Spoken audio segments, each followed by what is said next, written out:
내곡동 사저부지 의혹 특별검사팀의 수사 종료 나흘 전, 특검팀은 2010년 이시형 씨의 아파트 전세 계약에 사용된 수상한 자금을 포착했습니다. 당시 김윤옥 여사를 수행한 비서 설모 씨가 6억 4천만 원의 전세금 중 3억 8천만 원을 수표로 집주인에게 지급했는데 이 돈을 수표로 만들어준 게 청와대 총무기획관실 관계자들이었습니다. 특히 이 중 1억 4천만 원 상당은 2006년부터 발행이 멈춘 만원짜리 국권 화폐였던 것으로 드러났습니다. 이들 관계자 5명을 총괄했던 건 다름 아닌 김백준 전 기획관입니다. 당시 특검팀은 관련자들을 조사하며 계좌 추적으로 자금의 출처를 쫓았지만 수사기간이 부족해 출처를 밝히지 못했습니다. 특검팀 핵심 관계자는 현재 진행 중인 국정원 특활비 의혹과도 연관될 가능성이 있다고 밝혔습니다. 지난해 11월 더불어민주당 진선미 의원은 당시 돈의 출처가 이명박 전 대통령 일가의 비자금일 가능성을 제기한 바 있습니다. 국정원 특활비 4억 원을 받은 혐의로 김 전 기획관이 구속된 만큼 해당 자금의 출처도 조사해야 한다는 지적이 나옵니다.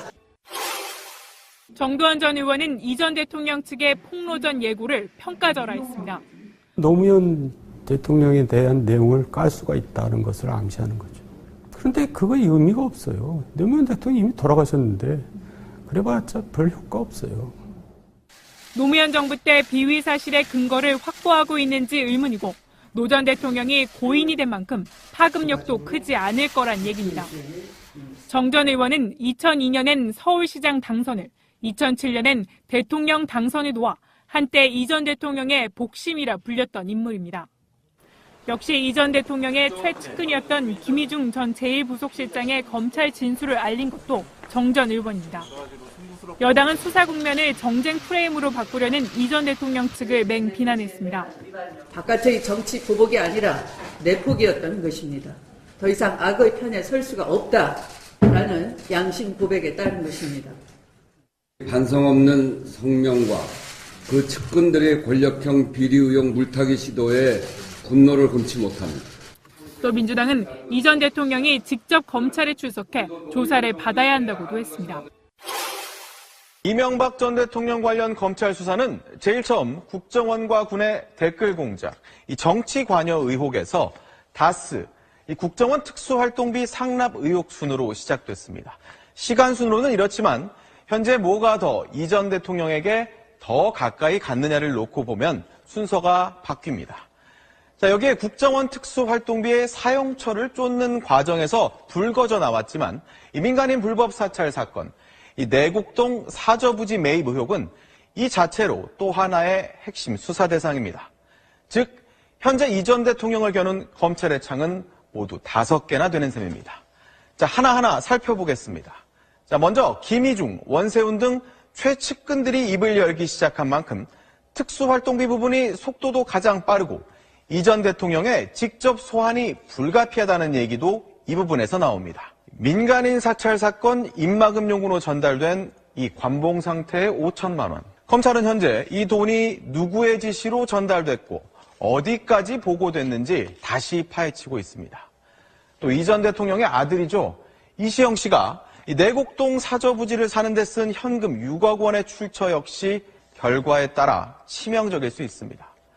이 다스 관련해서는 김성우 전 사장 등의 진술을 넘어 실소유주 의혹을 풀고 이 140억 원을 어떻게 회수했는지를 밝혀낼 수 있을지, 또 잠시 주춤해 보이는 국정원과 군 관련 수사도 어디까지 뻗어나갈지 현재로서는 알 수 없습니다. 이렇게 아직은 떨어져 있는 이 공간을 검찰이 언제쯤 증거들로 메울지, 이 다음 달 평창 올림픽 개막과 설 전에 이 전 대통령에 대한 직접 수사가 이루어질지 관심이 모아집니다. 최근에 MB 관련해가지고 기자회견 한 걸 보고 누가 트위터에 썼어요. 나중에 검색해 보시면 나와요. 이명박을 보고 하는 말이 은평구청장 만도 못한 놈아.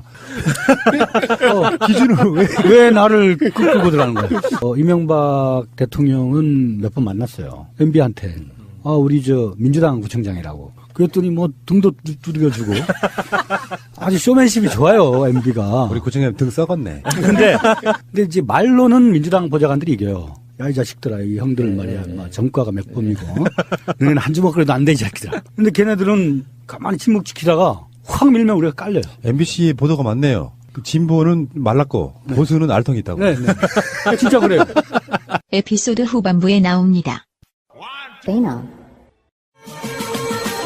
트위터가 진짜 언론입니다. 강한 듯 따뜻한 남자, 기정씨가. 정말 좋아요. 스타카토. 네, 정말 좋아요. 알겠습니다. 강기정 의원님과 함께하는 10번째 시간입니다. 야, 벌써 10번째가 되네요. 네, 오래됐습니다. 예, 정말 오래됐죠. 10번이면은 뭐. 자, 김종인 컷오프의 아픔을 딛고 강철 같은 의지로 다시 일어서고 있는 가뜩이 같은 남자, 현역 같은 전 의원 강기정 의원님 나오셨습니다. 안녕하세요. 전설의 이명박 전문가. 이명박 전문가. 이명박 저격수. 그건 좀 재미없고요. 너무 흔한 표현이라 네. 그냥 전문가요. 네. 나 이명박에 대해서 너무나 잘 알고 있다. 이따가 고발하시겠지만. 네, 많이 잊었어요. 네. 자, 그런데 뭐 좀 진지하게 말씀드려서 문재인 대통령의 분노란 표현이 직접 나왔으니까. 네. 어떻게 보십니까? 글쎄, 사람들은 문재인 대통령이 노무현 전 대통령의 죽음을 MB가 얘기해서 분노했다. 이렇게도 말하기도 하고, 또 오늘은 양정철 전 비서관 얘기를 들먹이면서 문재인 대통령이 마침 지갑에 노무현 전 대통령 유서를 넣고 다니면서 개인의 어떤 한풀이 때문에 분노했다. 이렇게도 이야기하는데, 저는 MB가 이 민주주의를 완전히 후퇴시킨 걸 반성도 못하고 변명하고 있고, 또 이 사법 질서를 완전히 자기 유리한 식으로 해석하면서 음해하고 모욕하고, 그거에 대해서 한마디 해야 되겠다 해서 나선 것 아니냐. 물론 MB가 자기의 불법을 마치 덮으려고 노무현 대통령 죽음까지 끌어들인 것에 대한 분노도 있었겠지요, 당연히. 그런 더 큰 것은 민주주의와 사법 질서에 대한 어떤 파괴, 이런 것 때문에 화가 더 크게 났지 않았을까 싶어요. 최소한 이명박이란 사람이 인간적인 어떤 그런 면모가 있는 사람이라면 최소한 노 대통령 이야기는 꺼내지 않는 것이 인간의 도리 아니겠습니까? 근데 이제 MB는 노 대통령을 끌어들이는 일 말고는 할 이야기가 없어요. 뭐 다스 이야기를 하겠습니까? 예전에 4대강 이야기를 할 수도 없고, 또 국정원 특활비를 어디다 썼다는 그 이야기 할 수도 없고, 결국은 본인으로 억제해오는 이거에 대해서 할 수 있는 이야기는, 야, 내가 노무현 대통령 사망케 했는데 말이야, 죽였는데 사실은 그렇게 하니까 문제더라라는 것을 본인이 실토한 거예요, 사실. 그러니까요. 네. 그러면 저는 실토를 하려면 과거를 자기가 정확히 반성을 해야죠. 내가 과거에 그런 일이 있어서 노무현 전 대통령께서 목숨을 잃었는데, 지금 내가 말할 기회가 없었는데 지금 생각해도 잘못됐더라. 이 정치보복이다. 적폐청산을 가장한 정치보복 같은 거, 이런 거 없애야 되겠더라. 내가 해보니까 안 좋더라. 이렇게 하면 일말에 조금 뭐 양심이나 있어 보이는데, 그런 말 없이 그냥 그러니까 분노스러웠던 것 같아요. 요즘에 이렇게 걸어다니면서 꼼꼼히 이명박만 생각해요. 왜 저렇게 말을 했을까 하는 찾아보려고. 그러니까 국정원에 그런 시스템이 있는지조차 몰랐다고 했던 거짓말이 이제 좀 이해가 좀 돼요. 그러니까 지금 국정원이 줬다는 사람과 청와대에서 받아서 상납했다는 사람들의 증언이 복수로 나오고 있으니까 네. 이명박 입장에서는 원천적으로 아예 몰랐다라고 이야기를 하는 건데, 그 자체가 거짓말이라는 게 최근에 나오고 있는 걸로만 봐도 분명히 그게 느껴지거든요. 그러니까 원천적으로 우리는 그걸 받은 적도 없다. 그래서 시스템 자체를 몰랐다고 거짓말을 하고 있는데, 줬다는 사람과 받아서 상납했다는 사람의 복수의 증언들이 나오고 있는 걸 보면은, 그 이명박 기자회견은 아니고 그거 하는데 실제로 이명박 옆에서 봤던 사람들은 이렇게 표현하더라고요. 엄청 떨고 있더라. 그러니까 떨었다.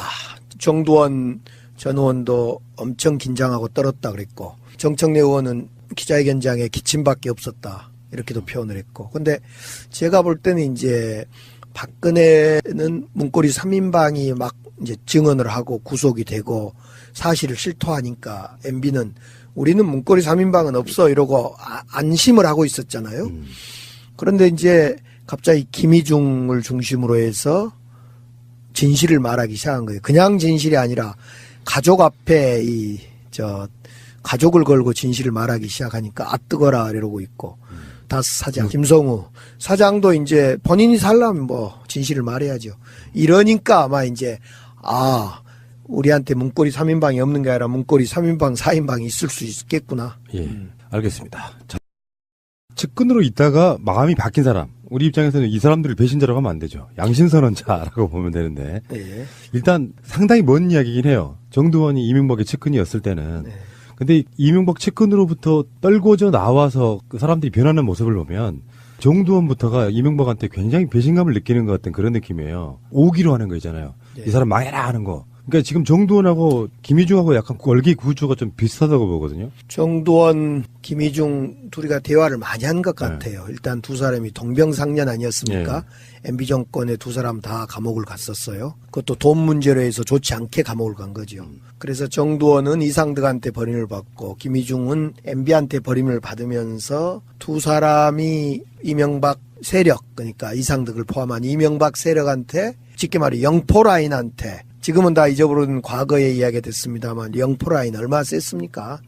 이 영포라인으로부터 완전히 배제되고, 근데 배제되는 과정에 이게 참 문제더라고요. 보통 정치적인 배제만을 하면 괜찮습니다. 그런데 정치적인 배제를 넘어서 지금은 자존심, 돈, 그리고 가족까지가 배제돼 버린 거 아닙니까? 예. 김희중 비서관 같은 경우는 아내가 자살을 하고 또 돈도 없고 자존심마저 완전히 팽개쳐져 버린, 이런 식으로 자존심과 돈과 가족이 배제되는 순간 이제 안 보이는 거죠. 모든 걸 잃은 거니까.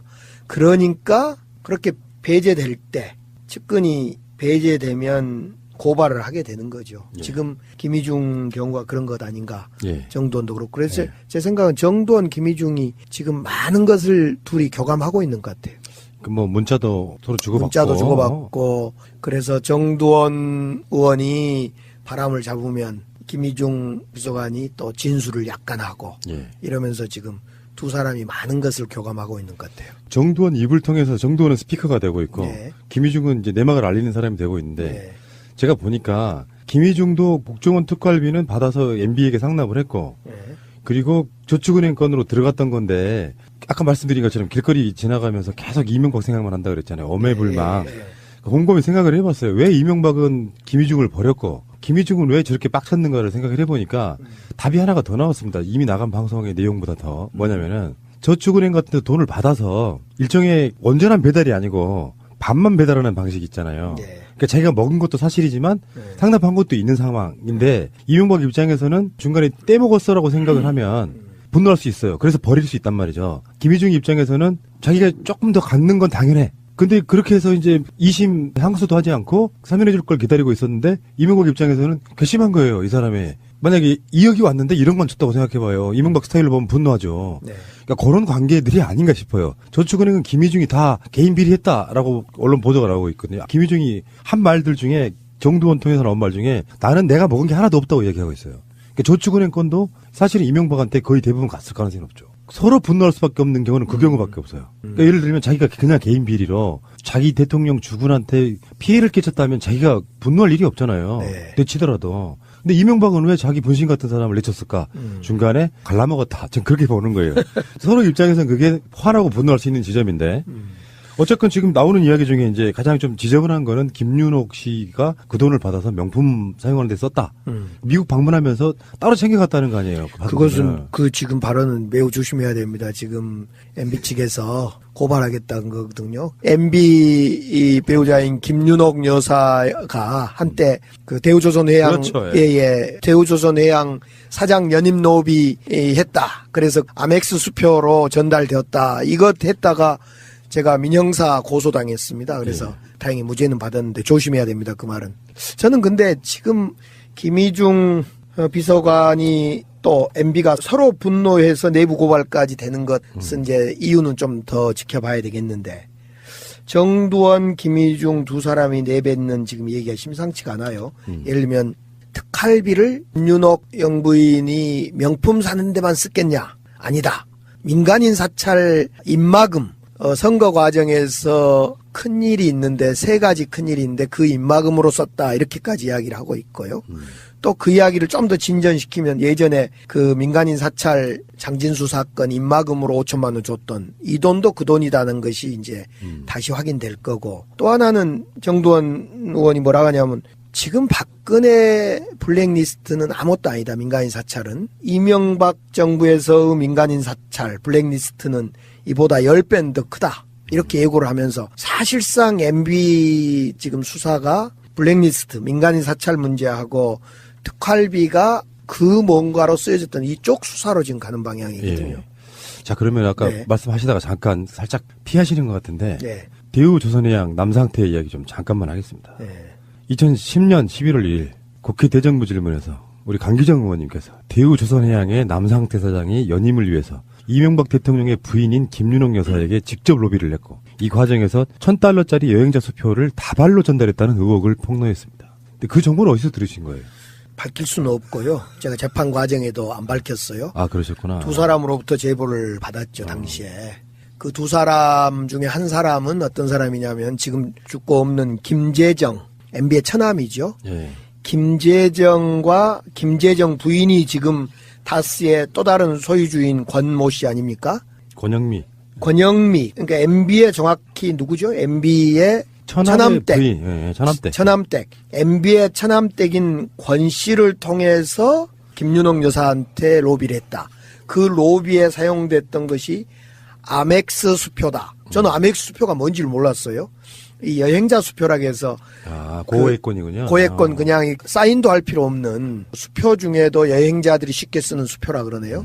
그래서 제가 직접 은행에 가서 여행자 수표도 당시에 끊어보고 그랬어요. 그 수표 제가 가지고 있는데 그거 현금입니다. 이제 보니까. 그래서 고액권인 그 아멕스 수표로 로비가 했다. 이걸 제보를 두 군데에서 받고 제가 나름대로 조사를 해서 타당성이 있어서 이걸 대정부 질의를 하게 된 거죠. 대우조선해양이라고 하는 회사가 망해가는 과정에서 남상태라고 하는 사람이 자기의 그 자리 보전을 위해서 네. 현직 영부인에게 로비했다는 거 아니에요? 그러니까 $1,000짜리라고 표현해서 얼마 안 되나 보다 하지만 이게 다발이면 어마어마한 돈일 거고. 네. 지금 김윤옥 씨가 국정원의 특활비를 받아서 명품으로 썼다는 것과 이것과 상당히 맥락이 좀 닿아요. 그런 돈을 안 받는 사람들이 아니고 네. 지금 우리가 머릿속에 지금 국정원 특활비와 대우조선해양만 생각하기 때문에 그렇겠지만 나라라고 하는 공간에서 얼마나 많은 사람들이 로비가 있을 거예요. 근데 웬만한 건 다 받아 드셨을 가능성이 저는 굉장히 높다고 보는 거거든요.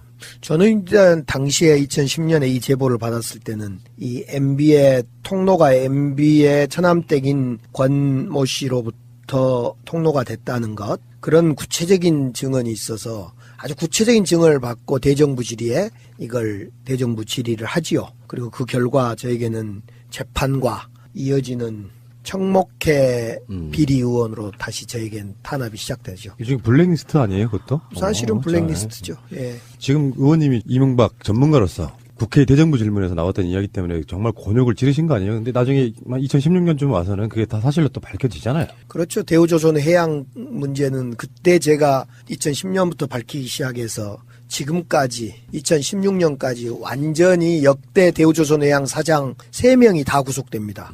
최근 1년 반 사이에요. 3명이 다 구속되고, 그러니까 그때 당시 제가 문제 삼았던 남상태 사장을 비롯해서 그 후임 사장들이 전부 구속이 되고, 뿐만 아니라 제가 당시에 국회에서 밝혔던, 국감에서 밝혔던, 국정감사나 국회에서 밝혔던 모든 사실이 다 그 뒤로 확인됐고 관련자들이 전부 구속되거나 사실로 확인돼 처벌받습니다. 예를 들면 이런 대목이 나와요. 제가 권재진 당시에 법무부 장관한테 그런 질의를 하고 그것이 국회 속기록에 남아있는 얘기인데요.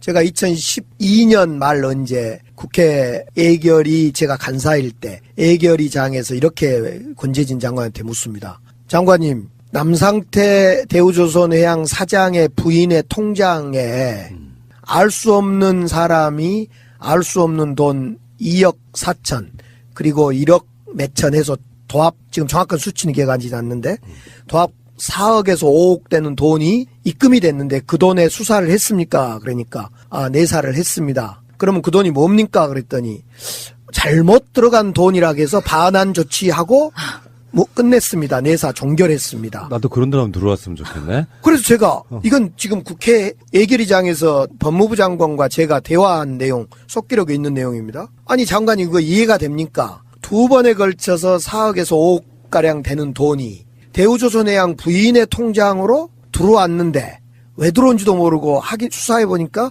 잘못된 돈이라고 돌려줬다. 이게 말이 돼. 삼척동자가 웃을 일 아닙니까? 그랬더니 아무튼 저희들이 수사해서 확인해 보니 잘못된 돈이라고 해서 돌려줬고 수사를 마쳤습니다. 그런데 수사 과정에서는 이런 모든 사실이 다 확인된 거예요. 그렇죠. 이런 거 있잖아요. 우리는 이제 언론의 발표나 김희중 정도, 정두원 정도의 이야기만 듣고 이제 사실은 받아쓰기 하는 거의 경우가 가까운데 의원님만큼이나 이명박 전문가가 한 사람 있죠. 기자 중에. 기자 중에요? 주진우 기자라고. 있죠. 주진우 기자가 쓴 트윗은 굉장히 좀 심각해 보였어요. 뭐냐면은 네. 이시영이 특활비를 많이 썼다. 명품백은 아무것도 아니다. 이런 표현이었어요. 네. 근데 그 말을 똑같은 말을 정두원 씨가 한단 말이에요. 명품 정도는 될 게 아니다. 그거는 약간 취미 느낌이다. 그래서 지금 보도들을 이렇게 유심히 보니까 내곡동 사저 문제가 나옵니다. 그래서 어떤 보도는 지금 올라갔다가 내려갔다가 막 삭제되기도 하고 막 이 상황인데 어쨌든 간에 일부 언론의 보도에 의하면은 내곡동 사저에 특활비 6억 원이 들어갔다.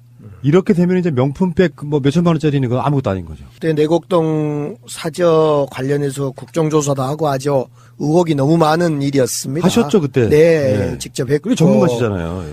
그건 지금은 다 잊어버렸어요. 사실은 세월의 기억이 세월이 지나면서. 당시에 이 땅을 싼 땅을 비싸게 샀다 이것도 있고요. 당시 시영 씨가 내곡동 땅을 사는데 사용한 11억 2천만 원 가운데 현금 6억 원은 이상은 다스 회장이 자택 부파기장에서 꺼내서 빌려준 돈으로 이렇게 조사가 됐어요. 변명이었겠죠. 이 중에 이 돈 6억 원은 자기 큰아버지가 준 거다 이렇게 이야기가 됐지만 사실은 그때 정확한 출처는 밝혀지지 않은 상태로 끝난 사건이거든요.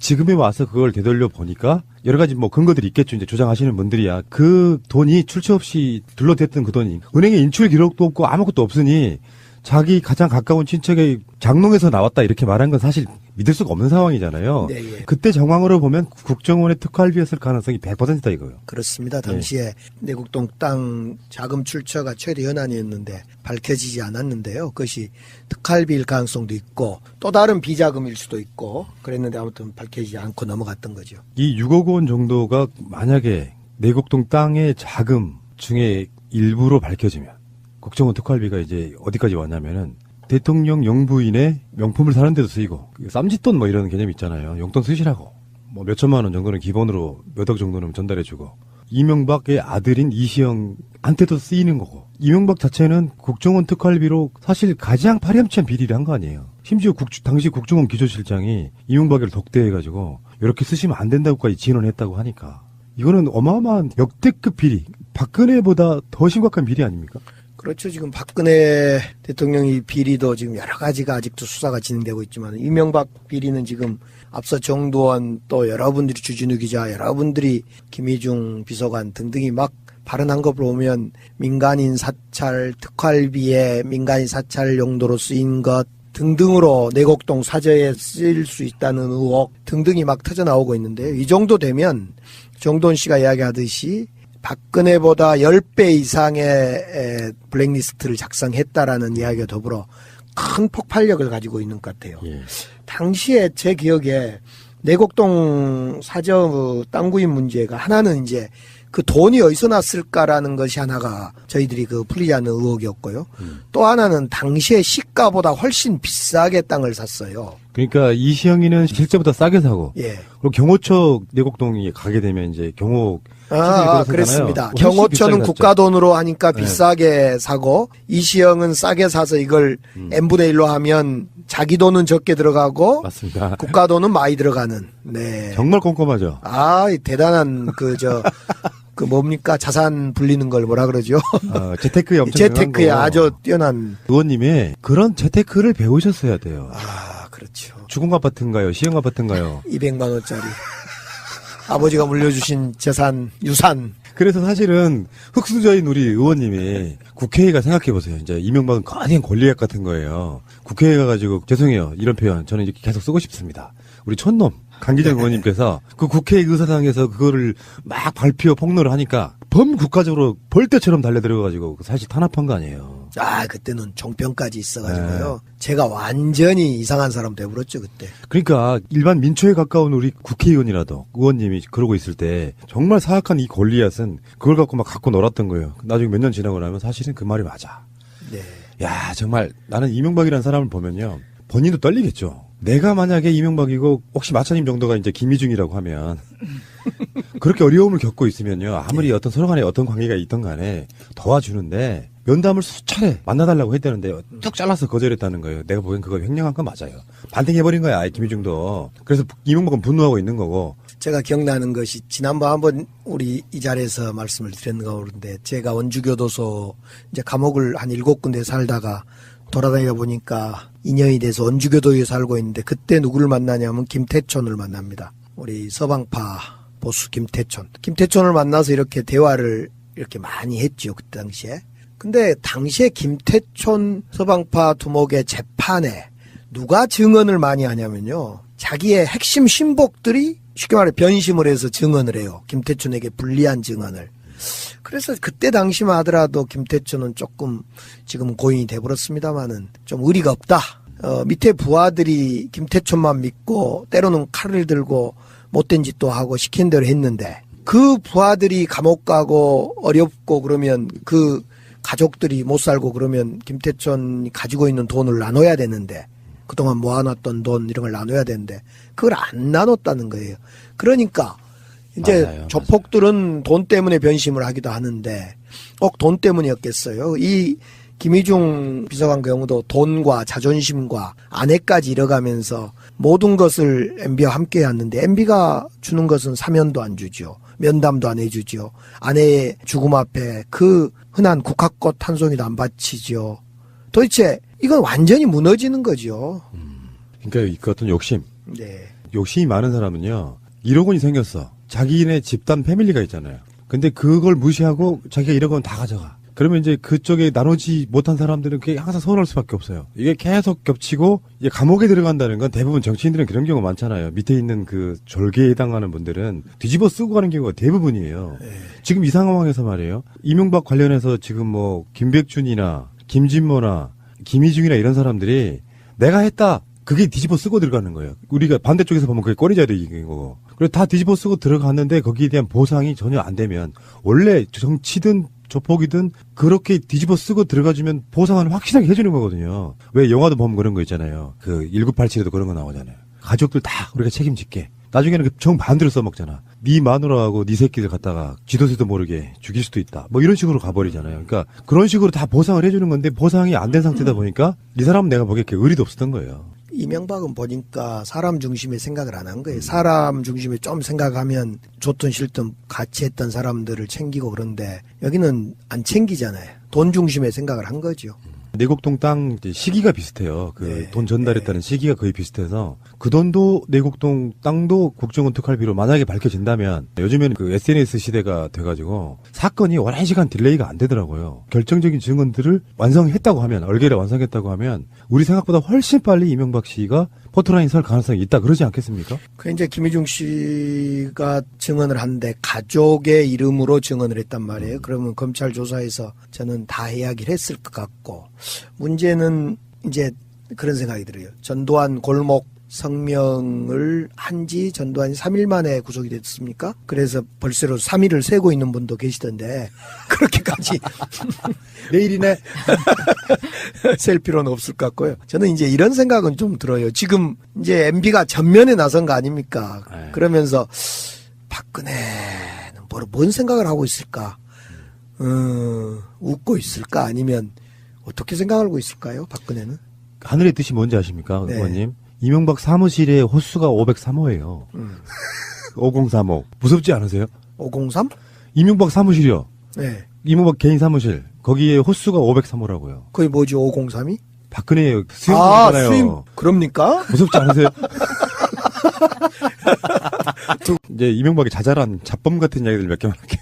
나 진짜 지금 국정원 특활비를 그렇게 쓴 정도라 그러면요. 이명박 씨는 저는 즉결처형이라고 봐요. 뭘 그렇게 거짓말을 하고 국정원 특활비도 몰랐다고 얘기하고 준 사람이 있고 전달한 사람이 있는데. 근데 MB는 한마디 더 붙으면 예전에 자기한테 칼이 겨누고 수사가 시작되니까 백원우 청와대 민정비서관이 노무현 대통령 장례식 날 자기한테 데려다 끌려간 거에 대한 안갚음이다 이렇게 참 그 짜잔하잖아요. 근데 이번에는 또 자기 수사가 노무현 전 대통령이 죽음에 대한 어떤 안가품이다 이렇게 하는 거 보면 할 말이 없겠죠. 그런 말 외에는. 그러니까 비열한 게 노무현 대통령 돌아가실 때는 국정원 통해 가지고 언론에 계속 말도 안 되는 루머 흘려가지고 모욕주기 방식으로 수사하다가 결국에는 그렇죠. 근데 지금 이거는 자기 측근들에 의해서 지금 나오고 있는 거잖아요. 그렇죠. 그건 국정원 이야기였고 당시에는 지금은 측근 이야기였고. 예.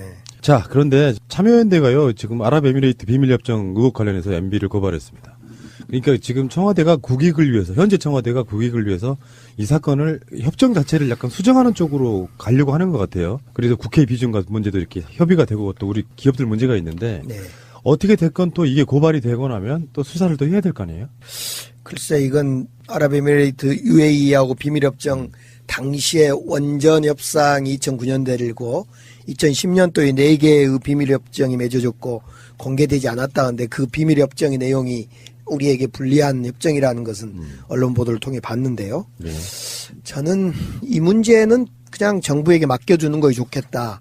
이걸 수사까지 해서 국익에 도움이 될까 이런 생각은 좀 해보네요. 예. 불법성이나 이런 것들이 드러나서 우리나라의 이익과는 상관없다고 하면 바로 수사를 했을 거라고 저는 생각해요. 네. 문재인 정부에서. 일단 까발려 놓으면 상당히 상황이 망가지는 상태가 분명히 있을 거예요. 그렇기 네. 때문에 지금 조심스럽게 네. 할 수밖에 없는 것이고. MB는 박근혜가 한일 협상 과정에서 정신대 팔아먹고 자존심 팔아먹는 것처럼 MB도 그랬을 것 같아요. 원전 하나 팔아먹은 과정에 들리는 말로 그 내전이 벌어지면 군사 개입하는 우리 군인을 해외 전쟁으로 몰아넣는 이런 일을 그냥 서슴지 않고 그런 일을 막 했을 것 같아요.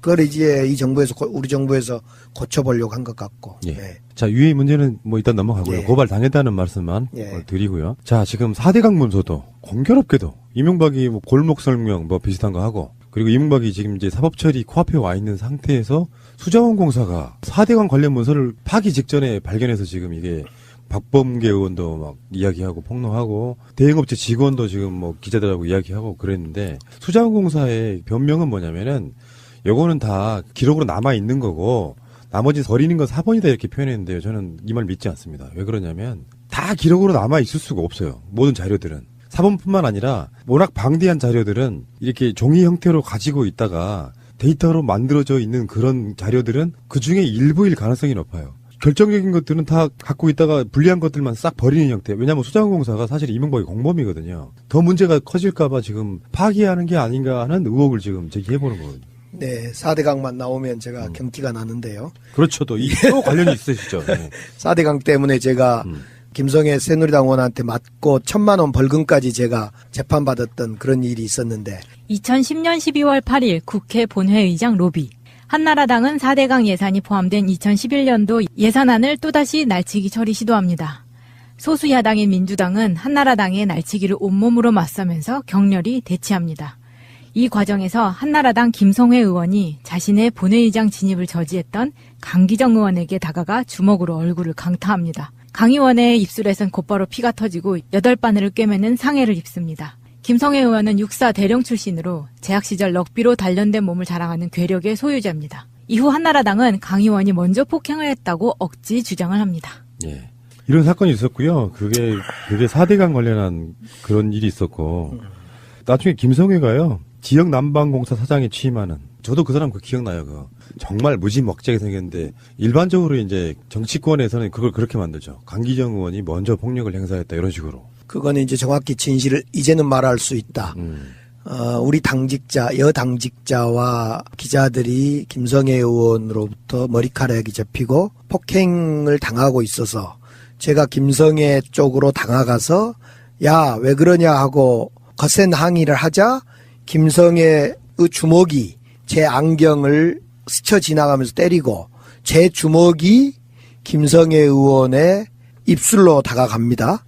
그리고 김성애 의원이 그 이후로 저에게 폭행을 가하는 이 과정입니다. 그래서 사실은 좀 창피한 일인데 누가 먼저 폭행을 시작했냐는 분명히 김성애 의원이 먼저 시작한 거고 어쨌든 이것 때문에 이 4대강 날치기 예산 저지 과정에 제가 또 벌금 1,000만 원을 선고받게 됩니다. 이거 왜 그러셨어요? 지금 생각해보면 후회되시죠? 솔직히. 아니요. 지금은 이제 선진화법 때문에 그런 일이 없겠지만은 지금도 그렇게 다수의 힘을 믿고 불의한 날치기를 하면 저는 저항할 겁니다. 아, 그렇구나. 예, 그건 국민들이 뭐 폭력이다, 싸움이다 그러지만은 폭력이다, 싸움이다라는 뒷속에 감춰진 오름을 찾기 위한 과정에 어떤 불가피함이다. 저는 이렇게 변명을 하고 싶어요. 이게 이명박 이 사람이 정말 얼마나 비열한 거냐면 그리고 나서 김성애한테 직접 전화를 걸어가지고 격려까지 했다는 얘기가 있어요. 저는 그날 이제 병원에 입원했는데 다음날 보니까 김성애 의원한테 MB가 전화를 해서 잘했어. 수고했어, 잘했어. 에이씨. 그래서 참 저는 그때 병원에서 한 번 더 아팠죠. 이 4대강이 이 사실은 지금 뭐 우리가 다하스네 무슨 국정원 특활비네 이야기하고 있지만 4대강은 이명박을 상징하는 사건인데 이번에 골목 설명에서도 4대강의 뭐 수질 개선 작업? 예. 지금 그때 22조 들어서 만들어 놓은 4대강 보 있잖아요. 이걸 하도 오염이 돼서 지금은 전부 보가 위로 개방이 돼 있습니다. 그러니까 보를 만들어서 지금 무용지물이 돼 있습니다. 정확히 22조를 썼는데 당시에 22조 중에 지금 수자원공사가 8조를 쓴 겁니다. 당시에 수자원공사는 이 8조를 쓰고 싶은 마음이 없었어요. 왜냐하면 수자원공사가 물을 관리하는 것으로서 상당히 좋은 우리 공기업이었거든요. 빚이 없는 공기업이었어요. 쉽게 말해서. 근데 순간적으로 4대강에 예산을 투입하고 이러면서 빚을 8조 원을 지게 되는데 그러니까 8조 원이라면 22조 중에 3분의 1을 수자원공사가 MB의 지시로 덤탱이를 쓴 거죠. 제가 당시에 수자원공사 그 직원들 아는 사람 또 직원들한테 야 좋은 공기업 하나 망하지 말아라. 너희들 망하면 다 퇴직해야 되고 빚더미 안 지면 너희들한테 결국은 후회가 될 거고 물값 올려야 될 거다. 결국 상하수도값. 제가 이제 그런 이야기를 했던 적이 있는데 그 수자원공사의 서류더미가 이제 밝혀져야 되겠지만은 파쇄되고 있다.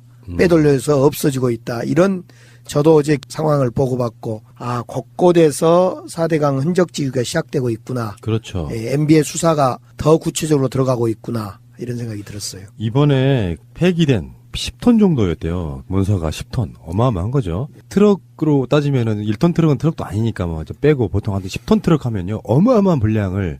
근데 거기에는 보안 스티커도 붙어 있었고요. 서류들 중에는 4대강 사업의 문제점과 보완해야 될 점 이런 제목이 붙어 있었다고 하니까 4대강은 사실은 감사원이 망가뜨린 것 같아요. 중간에 4대강은 워낙에 문제가 많이 발견돼서 감사원이 몇 번 감사를 합니다만 문제점 발견 없이 그냥 거의 검찰로 말하면 무혐의 처분해주는 거 아니에요. 그 방식이었고요. 최근에 그 영산강의 죽산보 있죠. 개방을 했더니 예. 생태계가 돌아오더라라는 기사도 봤습니다. 네, 이미 지금 우리 정부 들어서서 4대강 그 보는 다 개방하는 쪽으로 개방이 돼 있습니다. 이걸 어떻게 해야, 물론 4대강은요, 법적으로 다시 꺼내기 좀 힘들 거예요. 4대강 사업의 비리 문제는 건설업자들 간의 담합 뭐 이런 걸로 해가지고 처벌을 받았거든요. 다시 꺼내들기는 결정적인 증거가 없으면 수사하기 좀 힘들 거라고 일단은 봐요.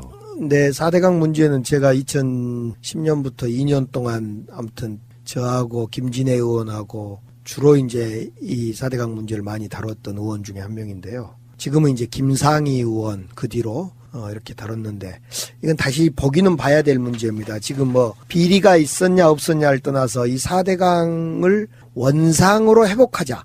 지금은 이제 4대강 보만 들어올려서 물만 흐르게 만들었는데 이 4대강에 설치되어 있는 각종 보라든가 이런 것을 원상으로 회복하자라는 주장을 지금 또는 그 입장을 가지고 있는 많은 전문가 그룹들이 있기 때문에 이 4대강에 대한 정책적 판단이 옳았는지 또 다른 비리가 없는지 한번 보기는 봐야 될 겁니다. 그렇죠. 그러니까 가장 이제 나중에 고민해야 될 지점 중에 하나가 보를 폭파하는 문제까지도 고려를 해야 되는 거거든요. 네. 이명박 씨가 이번에 골목 성명에서도 4대강을 마치 좋게 만들려는 작업을 했다. 뭐 이런 식으로 이야기를 했잖아요. 네. 그 표현 자체가 그랬다고요. 독일에서 보니까 이런 우리와 같은 4대강 운하 사업을 했다가 이제 원상 회복하는데 더 많은 돈을 들여서 더 많은 시간을 들여서 원상 회복하는 과정을 저도 이제 보고 왔습니다.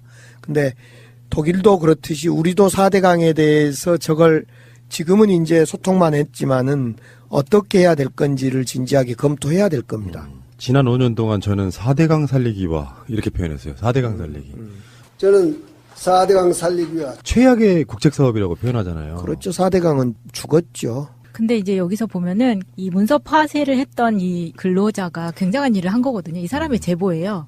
35살의 김건혁 씨인데 본인이 이 작업을 하다가 문서에 들어있는 보안 스티커라는 것들 때문에 어차피 파쇄를 할 거니까 이 문서를 유심히 봤다 그래요. 근데 거기에 그 민감한 내용이 있으니까 이 사람이 몸에 숨겨서 나오고 싶은 것들이 있었는데 부피가 너무 크다 보니까 그렇게 하지 못했고 이걸 제보를 해야겠다라고 결심을 했다고 합니다. 근데 이제 진짜 중요한 건 디지털로 데이터화돼 있는 자료는 분명히 저는 네, 가지고 있지 않을까요? 그러니까 일부일 거라고 생각해요. 다 이미 조장된 거야. 이거 사본일 뿐이야. 라고 말하는 것 중에는 원본으로 조장 안 된 경우가 훨씬 더 많을 거라고 보는 거죠. 그래서 지금 국가기록원 쪽에서도 원본이 없으면 문제된다 이렇게 하고 그렇죠. 대표적으로 5.18, 86 5.18에 관련 기록을 88년에 5.11 분석반, 그러니까 국정원하고 그때 당시 안기부 애들이 만든 5.11 분석반인가요? 거기서 88년 청문회, 인사청 50 청문회를 앞두고 모든 문서를 파기하면서 디지털화 시키거든요. 그 디지털화 시키면서 다 조작해서 찍습니다, 그걸. 그러면 이 디지털로 찍어놓은 이것은 조작됐는지를 확인할 수가 없어요. 원문서를 파기해버리니까. 원문서를 조작해서 디지털로 찍고 원문서는 파기하고 그러면 남는 것은 디지털만 있기 때문에 디지털 그 자체로는 조작인지 여부를 확인할 수 없는 거 아닙니까? 그런 점에서 이 문서의 보관 기한이 얼마인지 모르겠습니다만은 10톤에 가까운 문서를 이 시점에 해필이면 한꺼번에 버리려고 했던 건 오비일학이죠, 이것은. 그러니까 수자원공사에서 이 문서 파기를 지시한 자로부터 이제 조사를 해봐야 되는데 워낙에 방대하니까 어떤 인력이 붙어서 하기는 좀 힘들 수도 있겠지만 네. 수자원공사 말대로 다 원본이 있는 거다. 네. 이건 다 사본이다라고 이야기하면 한번 대조를 한번 해보는 것도. 그러면 그 문서를요 파쇄하지 말고 통째로 어디에다가 뭐 가처분이라도 해야 되는 거 아니야? 아니 제 이야기는 어디에다 주면 연구 자료로 좀 쓸 수 있도록 밖으로 누출하지 않는 정부 문서니까 누출하지 않는 걸 전제로 해서 어디 연구기관에 연구소에 기증을 하면 좋겠어요. 이명박이라고 하는 사람은 5년 동안 국가를 어떻게 하면 망가뜨릴 것인가를 연구한 사람처럼 보여요.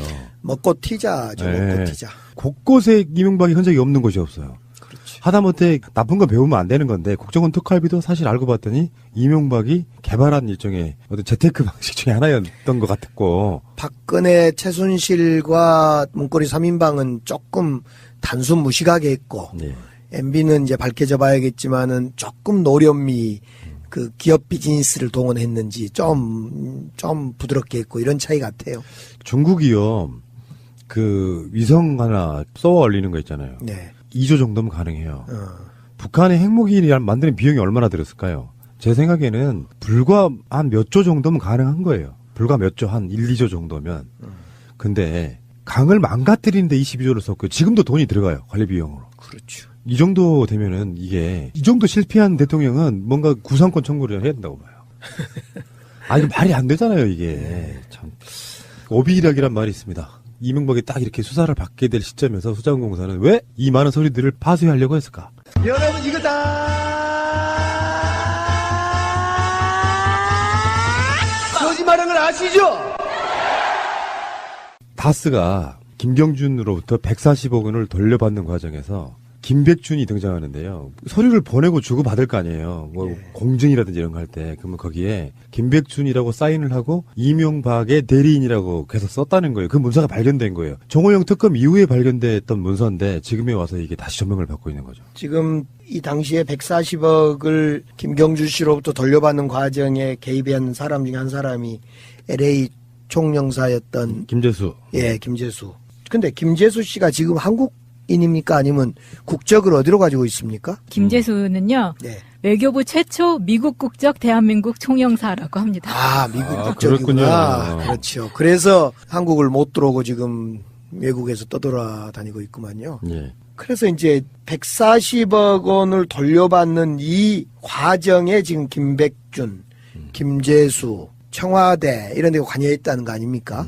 물론 당시에 대통령이라는 당선자 또는 대통령이라는 직위 때문에 그럴 수 있겠으나 MB가 개인과 공적인 일과 사적인 일을 혼돈했던 것 아닌가 이런 혼용시킨 것 아닌가 싶어요. 그리고 오늘이요 검찰이 원세훈의 자택을 압수수색했어요. 국정원 자금 유용 혐의로 그랬다 그러는데 어쨌건 지금 급박하게 돌아가고 있는 거예요. 지금 그래서 이명박 씨가 생각보다 빨리 어쩌면 오늘이 금요일이잖아요. 다음 주 중으로도 좀 소환될 수 있다고 봅니다. 내일은 아니고요. 전두환 골목 성명. 막 마음 급하시죠? 빨리 조사받아야 된다고. 아니 저는 제가 받았던 재판과 조사와 그 치욕을 좀 이렇게 이야기하면 개인의 또 왼수가 정치 보복이라고 하죠. 정치 보복이네 이것이야말로. 우리는 그들과 다르다는 걸 네. 보여주셔야죠. 저는 MB가 구속되거나 조사를 받지 않기를 간절히 바랍니다. 왜요? 정치 보복 안 하려고요. 그러니까 어쨌건 이 김백준의 이야기는 그거예요. 이제 팩스를 보내요. 김백준이 에리카 김한테 팩스를 보내는데 BBK에 투자한 돈을 돌려받지 못해서 당시 이명박 서울시장이 어려운 처지에 놓여있다라고 이렇게 적어 보내면서 그 밑에 서명란에 보면 이제 대리인 있잖아요. 왜 우리가 인감을 이렇게 줘서 어떤 법적인 역할을 대신하게 하는 것처럼 김백준은 이명박을 대리했다는 공증된 문서가 나온 거예요. 이게 한 건이 아니고 여러 건이 나온 부분이라서 여기에 대해서도 이명박이 그러면 결국에는 김백준이 그 일을 한 것은 이명박 대신해서 한 거니 그 자체는 다스는 이명박 거다라는 논리가 성립이 되는 거거든요. 다스의 실소유자가 누군지에 대해서 결정적인 증거라고 볼 수 있는 실질적인 문서잖아요. 우리가 어떤 정황이나 증언보다 더 명백한 문서. 저는 요즘 이명박 다스 얘기만 나오면요. 2007년 겨울 어느 날로 돌아간 것 같아요. 그때 2007년 대선을 앞두고 계속 우리 당시에 우리 당 대통합신당인데 대통합신당 정봉주, 박영선 또 이제 허인혜 아무튼 많은 사람들이 다스 BBK 했는데 그때 돌아가는 심정인데 우리나라가 그때로 멈춰있는 것 같아서 그렇죠. 참 안타깝습니다. 잠깐 멈춰 가더라도 털 건 털고 가야죠. 그렇죠. 그러니까 저는 그 방송 초반에 말씀드렸던 문재인 대통령의 분노를 제3자인데도 이해할 것 같아요. 화살은 다 노무현 대통령에게 쏘아져 있었지만 바로 옆에서 그 상황을 처음부터 끝까지 다 지켜본 사람이 문재인 대통령이잖아요. 네. 근데 누가 봐도 노무현 대통령은 억울한 지점이 너무나 많았던 상황이잖아요. 언론과 모든 걸 동원해가지고 털려고 털었어요. 박연차 문제 같은 것들을. 근데 실제로 뇌물이라는 대가성을 발견하지 못한 거예요. 그렇다 보니까 인격살인을 시도합니다. 국정원 통해가지고 논두렁시계라든지 지금도 새누리당에서 뭐 640만 달러인가 이야기하는데 그것도 사실 소명된 거거든요. 근데 그거를 법적으로 소명할 수 없는 부분을 끌어다가 마치 권양숙 여사 등이 개인 비리를 저지른 것처럼 몰고 가고 있어요. 물타기라고 있는 거죠. 그런 상황을 계속해서 겪고 있는 분이 문재인 대통령이에요. 그러니까 이제 논두렁시계는 국정원 안기부 작품이었던 거 확인됐고 국정원 작품이었던 것. 최근에 기록 유출 관련 이게 사실은 노무현 대통령을 처음으로 조사를 하니 많이 했던 그 사건의 시작이었는데요. 이 최근에 기록원 정보 유출 TF에서 발표한 거에 의하면 이것이야말로 청와대 비서실에서 당시 이명박 청와대 비서실에서 국가기록원에 자료도 다 주고 성명서 초안도 주고 뭐 다 제공했다는 거 아닙니까? 그렇게 해서 청와대가 진두지휘한 어떤 노무현 대통령 모욕주기 내지는 수사의 시작이다 이렇게 지금 밝혀지고 있는 거예요. 그러니까 그렇게 없는 것이 만들어지고 국정원에서 청와대에서 만들어져서 수사가 된 우리 노무현 대통령 수사와 지금 이명박은 측근에서 발언해서 증거가 나타나는 수사는 엄연히 다른데 마치 일부 또 종편이나 일부 언론에서는 내가 책임진다라는 이명박의 그 워딩 또 노무현 전 대통령의 그 발언을 두고 비슷하다 똑같은 거 아니냐 그러면 노무현 전 대통령이 정치 보복에 의한 희생이었으면 우리 이명박도 정치 보복에 의한 희생이 아니냐 이렇게 아주 이상한 논리를 가지고 자기 논리를 만들어 가고 있더라고요. 예. 예. 노무현 대통령을 속칭 털기 위해서 노무현 대통령의 단골집들까지 세무조사를 하는 내가 움직이는 그 모든 동선에 나랑 가까이 있었던 그 모든 것들을 털어버리는 거예요. 얼마나 괴로웠겠어요. 정치적인 그게 바로 이명박 말처럼 정치적인 수사이거든요. 정치 보복적인 수사. 네. 결국에는 그렇게 해서 인격적으로 완전한 모멸감과 말살을 당한 뒤에 대통령 돌아가시는 거잖아요. 그걸 겪어보지 않은 사람들. 바로 옆에서 있었던 문재인 대통령 같은 분들 입장에서 보면 참을 인자를 수천 번 쓰면서 지금까지 인내하고 살아왔는데 거기다 대놓고 똑같은 비유를 들어서 정치 보복이라고 말을 하고 있으면 분노할 수밖에 없죠. 그러니까 대통령이 표현을 세게 안 하시는 분이잖아요. 그렇죠. 근데 분노의 마음을 단어를 직접 썼다는 것은 맞아요. 굉장히 심각한 거죠. 네. 그래서 이명박 MB가 지금 완전히 쫄고 있다는 거 아닙니까? 뭐 다 까자, 우리는 뭐 안 것 없는 줄 아냐 해도 오히려 다 까봐라, 뭐 깔라면 까봐라, 뭘 가지고 있는데 지금 MB가 할 이야기 없을 것 같아요, 할 이야기. 근데 그쪽 사람들의 그 평상시 때 언행이나 이런 걸로 보면 우리 NLL도 그런 식이잖아요. 뻔한 문서를 갖고 반대로 해석해서 선거에 써먹었잖아요. 증명되지 않은 것들 몇 개를 들고 나와서 물타기를 할 가능성이 높아요. 조작되어 있는 부분을 공방으로 가야만 노무현 정부나 이명박 정부나 똑같았구나. 그렇죠. 그 느낌을 주기 때문에 지금부터는 이제 그쪽에서 쏟아져 나오는 정보들 중에 가짜 물타기 조작된 것들이 정보들이 굉장히 많을 텐데 거기에 대한 대비를 좀 해야겠죠. 네, 그건 정두원, 김희중 씨가 다 해줄 겁니다. 정두원하고 김희중 씨는 일단 국민들한테 선포를 해야 돼요. 네. 나는 자살하지 않겠습니다. 아, 근데 이제 예전하고 달리 내부 고발자 보호법이 만들어져 있어서요. 정두원, 김희중 이제 과거를 떠나서 내부 고발자들은 옛날에는 보호되지 못했잖아요. 그런데 지금은 이제 법이 만들어져서 보호가 됩니다. 국민들이 정두원, 김희중 씨 보호합니다. 아, 그래도 불안해 죽겠어요. 그 뭐랄까 주군을 배신한 그 죄책감에 나 이런 식의 문서가 나올까봐 걱정돼 죽겠네. 김희중은 지금 진짜 판도라의 상자를 연 이런 식의 표현을 쓰고 있고 어떤 언론은 죽은 등 뒤에 칼 꽂은 뭐 이런 표현도 썼고요. 예. 진짜 사람의 비리는 그 정도 측근이 불어버리면요 이명박 자체가 멘붕돼 버릴 것 같아요. 근데 사람이 제일 진실될 때는 그런 것 같아요. 딸 앞에, 아들 앞에, 가족 앞에. 맞습니다. 이럴 때 가장 진실되고요. 또 하나는 이제 외국은 성경에 손을 얹고 이제 할 때 우리는 이제 가족 앞에 사실은 극단적인 선택을 하신 분 중에 대부분 참 가족들을 생각하면서 극단적인 선택을 많이 하는데 지금 저는 김희중 씨가 가족에 부끄럽지 않는 아빠 뭐 이런 얘기를 표현했다는 것은 마음을 독하게 먹은 거죠. 이것은. 그쪽 사람들은 어떤 사람들은 국회에서 선서해놓고 거짓말하잖아요. 그것은 뭐 누구는 선서를 그래서 안 했잖아요. 저 누군가요? 조윤선. 조윤선. 안 해서 효력이 없다? 그런 논리? 그렇죠. 조윤선은 성견지명이 있었던 거예요. 이걸 하면 틀림없이 이중죄로 처벌받을 거라고 봐서 국회에 선언을 안 한 거예요. 이런 박근혜 대통령의 시련이 있을 거고 본인에게 시련이 있을 거다라는 걸 성견지명한 거죠. 선서 안 한 거잖아요.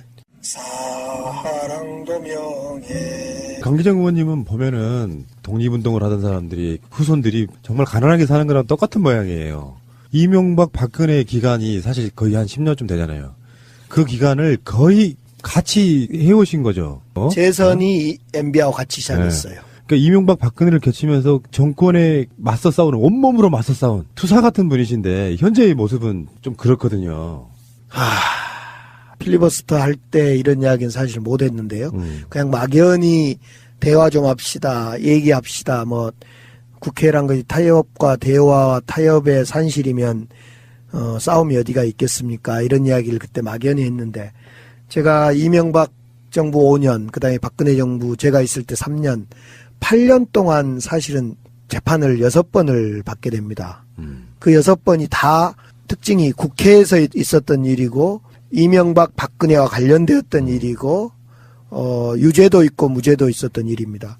제가 제일 처음에 이명박 2007년 대선을 앞두고 위장취업을 밝힐 때 국회에서 엄청나게 싸웠습니다. 그때 BBK 특별법 관철할 때 정봉주 의원이랑 이제 그때는 재판은 받지 않았는데 제가 일방적으로 목이 졸림당하고 그럴 때였습니다. 그때는 제가 사실은 고소를 하지 않았기 때문에 재판을 안 받게 된 거죠.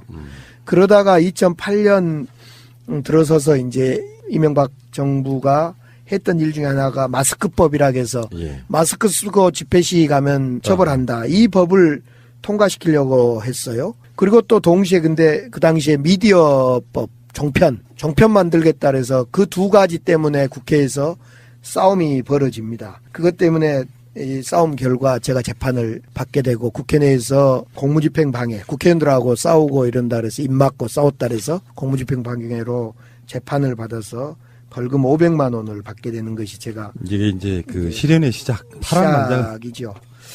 그러다가 이제 2010년 앞서 말씀드렸듯이 대우조선해양이 이 엄청난 비리가 있고 그래서 대우조선해양의 비리를 국회에서 추적하다 보니까 남상태 당시의 사장이 김윤옥 MB 영부인한테 아멕스 수표로 로비를 했다 이런 제보가 들어와서 그 제보를 대정부질의 국회 대정부질의를 했더니 이때부터 이제 제가 또 실현이 시작됩니다. 그래서 명예훼손으로 고발됐는데 재판에서 무죄가 났고요. 그 당시에 대통령이 진노했다. 네. 모든 법적 조치를 강구할 것 이렇게 청와대 반응이 나왔어요. 네. 그래서 아무튼 다행스럽게 제가 고발됐는데 무죄가 나와서 변호사비도 1,500만 원 돌려받고 뭐 그런 일이 있었습니다.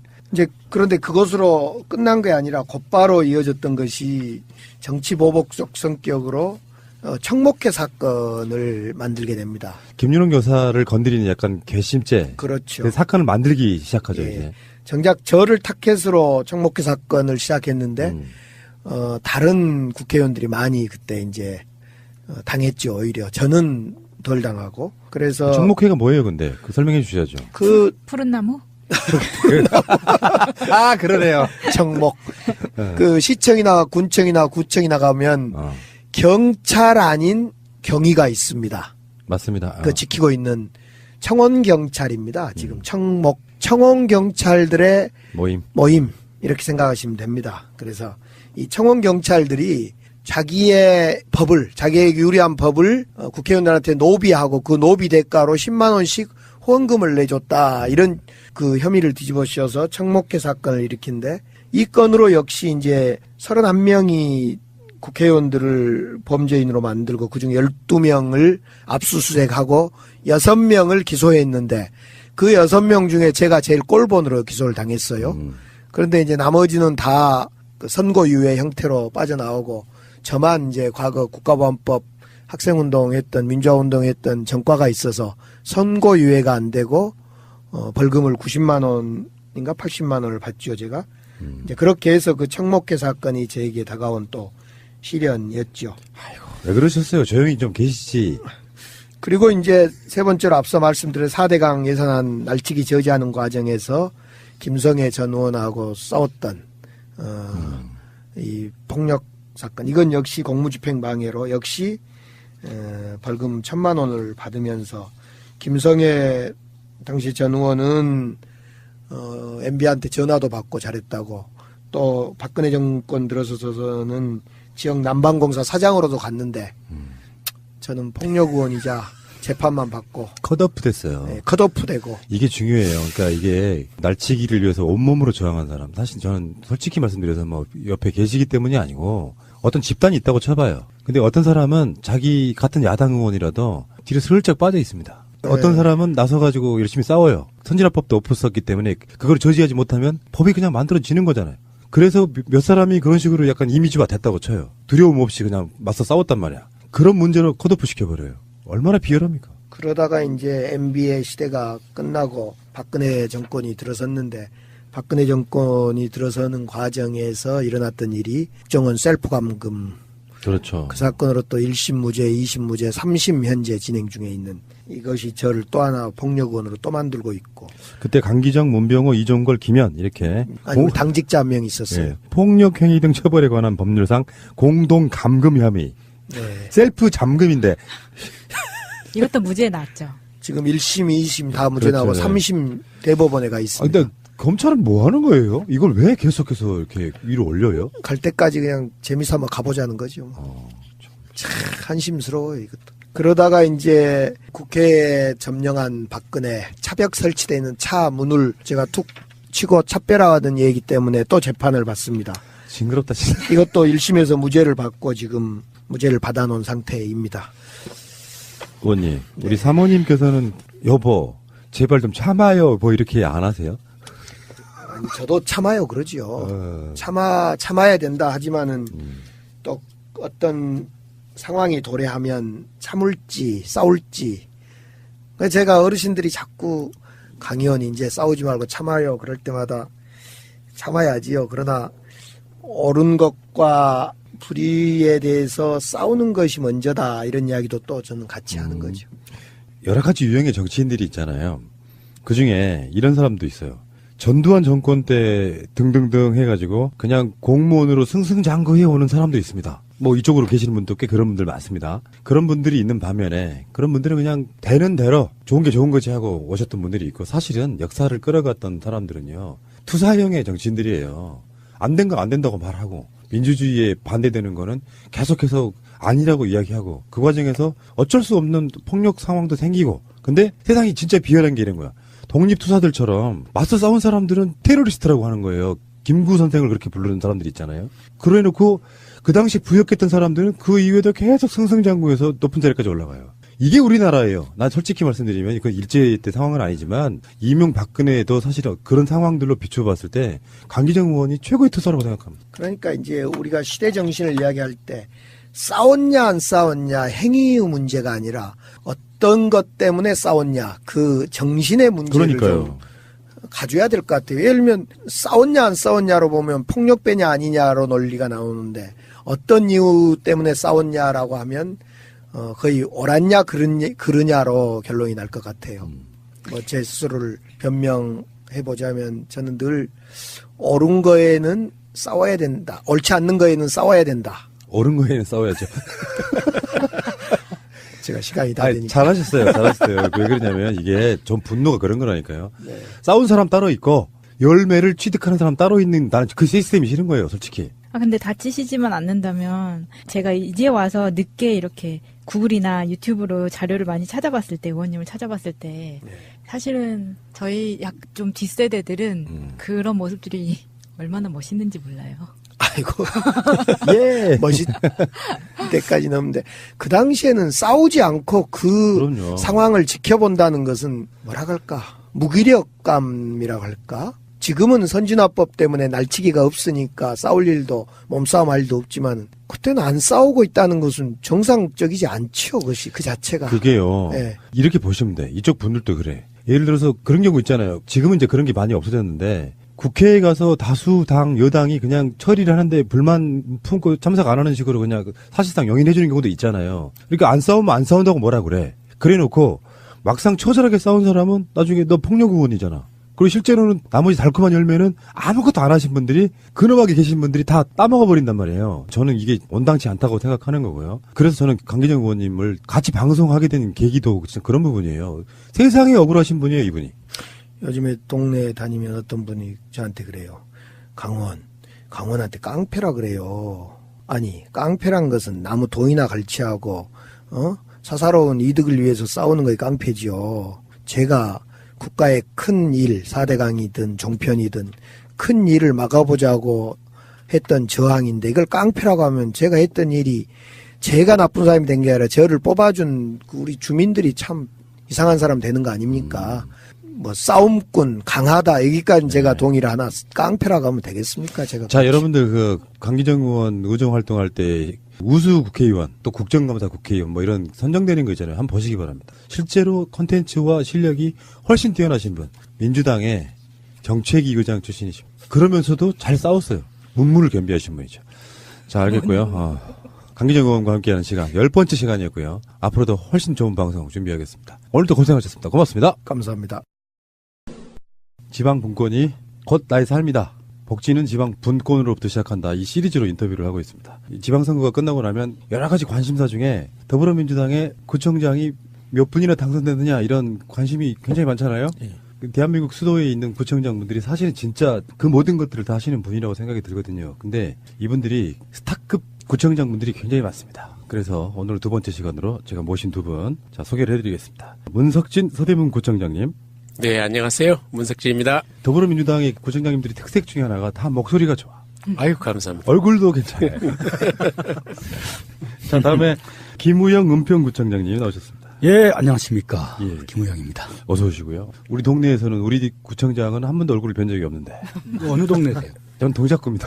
이창구 구청장. 네. 사실 구청에 가면은 구청장님들 볼 일이 사실 없잖아요. 그렇죠. 서로가 동선도 안 맞고 그렇긴 한데 서울의 구청장님들이 이렇게 한 분 한 분씩 왕림을 해주시니까 뭐랄까 내가 굉장히 보호받는 느낌이에요. 지난 첫 방송에서 그런 얘기 했거든요. 서울의 어느 지역을 갔는데 제일 먼저 물어보는 것 중에 하나가 여기 구청장이 우리냐 저쪽이냐 이렇게 물어본다고. 그러니까 우리 쪽 구청장들이 계시는 지역에 가면 왠지 마음이 좀 놓여요. 그리고 길거리 쓰레기가 있어도 요거는 바빠서 못 치웠겠지. 근데 강남 쪽 가서 뭔가 좀 불편한 점이 발견되면 역시. 하기야 국회의원은 이렇게 검색하면 금방 나오잖아요. 어느 소속 정치인인지. 근데 구청장님들은 그게 바로 확인이 안 되니까. 방표시가 안 되는 경우가 꽤 많죠.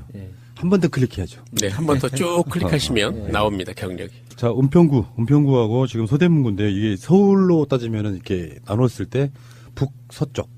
서부 지역. 네, 그쪽에 있는 분들이시고 은평구 하면은 제 생각에 뉴타운의 발상지 아닙니까? 이명박이 뉴타운으로 한번 싹 쓸고 지나갔던 바로. 그렇죠. 이재호 씨가 거기 살고 있잖아요. 네. 은평 뉴타운. 네. 그 MB 억울함을 엄청 강변하고 계세요. 아, 그래요?